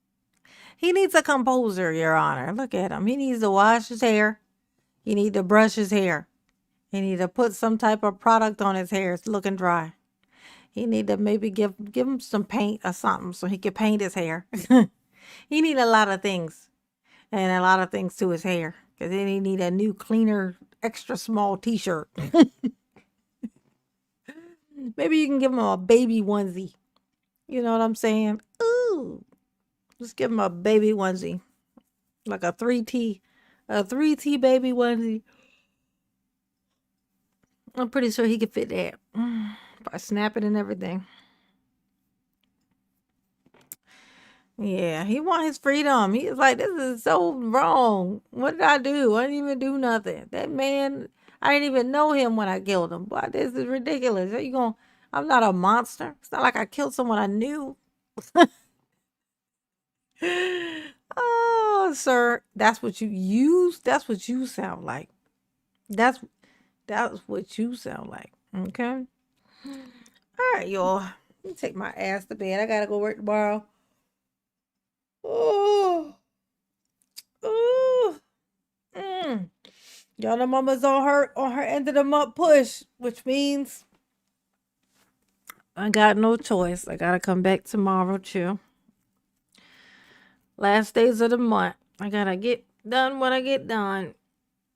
I gotta make it happen. Everybody who dropped a little something on Mama tonight, thank you very much. Mama appreciate you. Mama appreciate you. Yes, you do. She appreciates you. Yes, you do. Hit the like button. Okay? Hit the like button. Do it. Do it. Good night.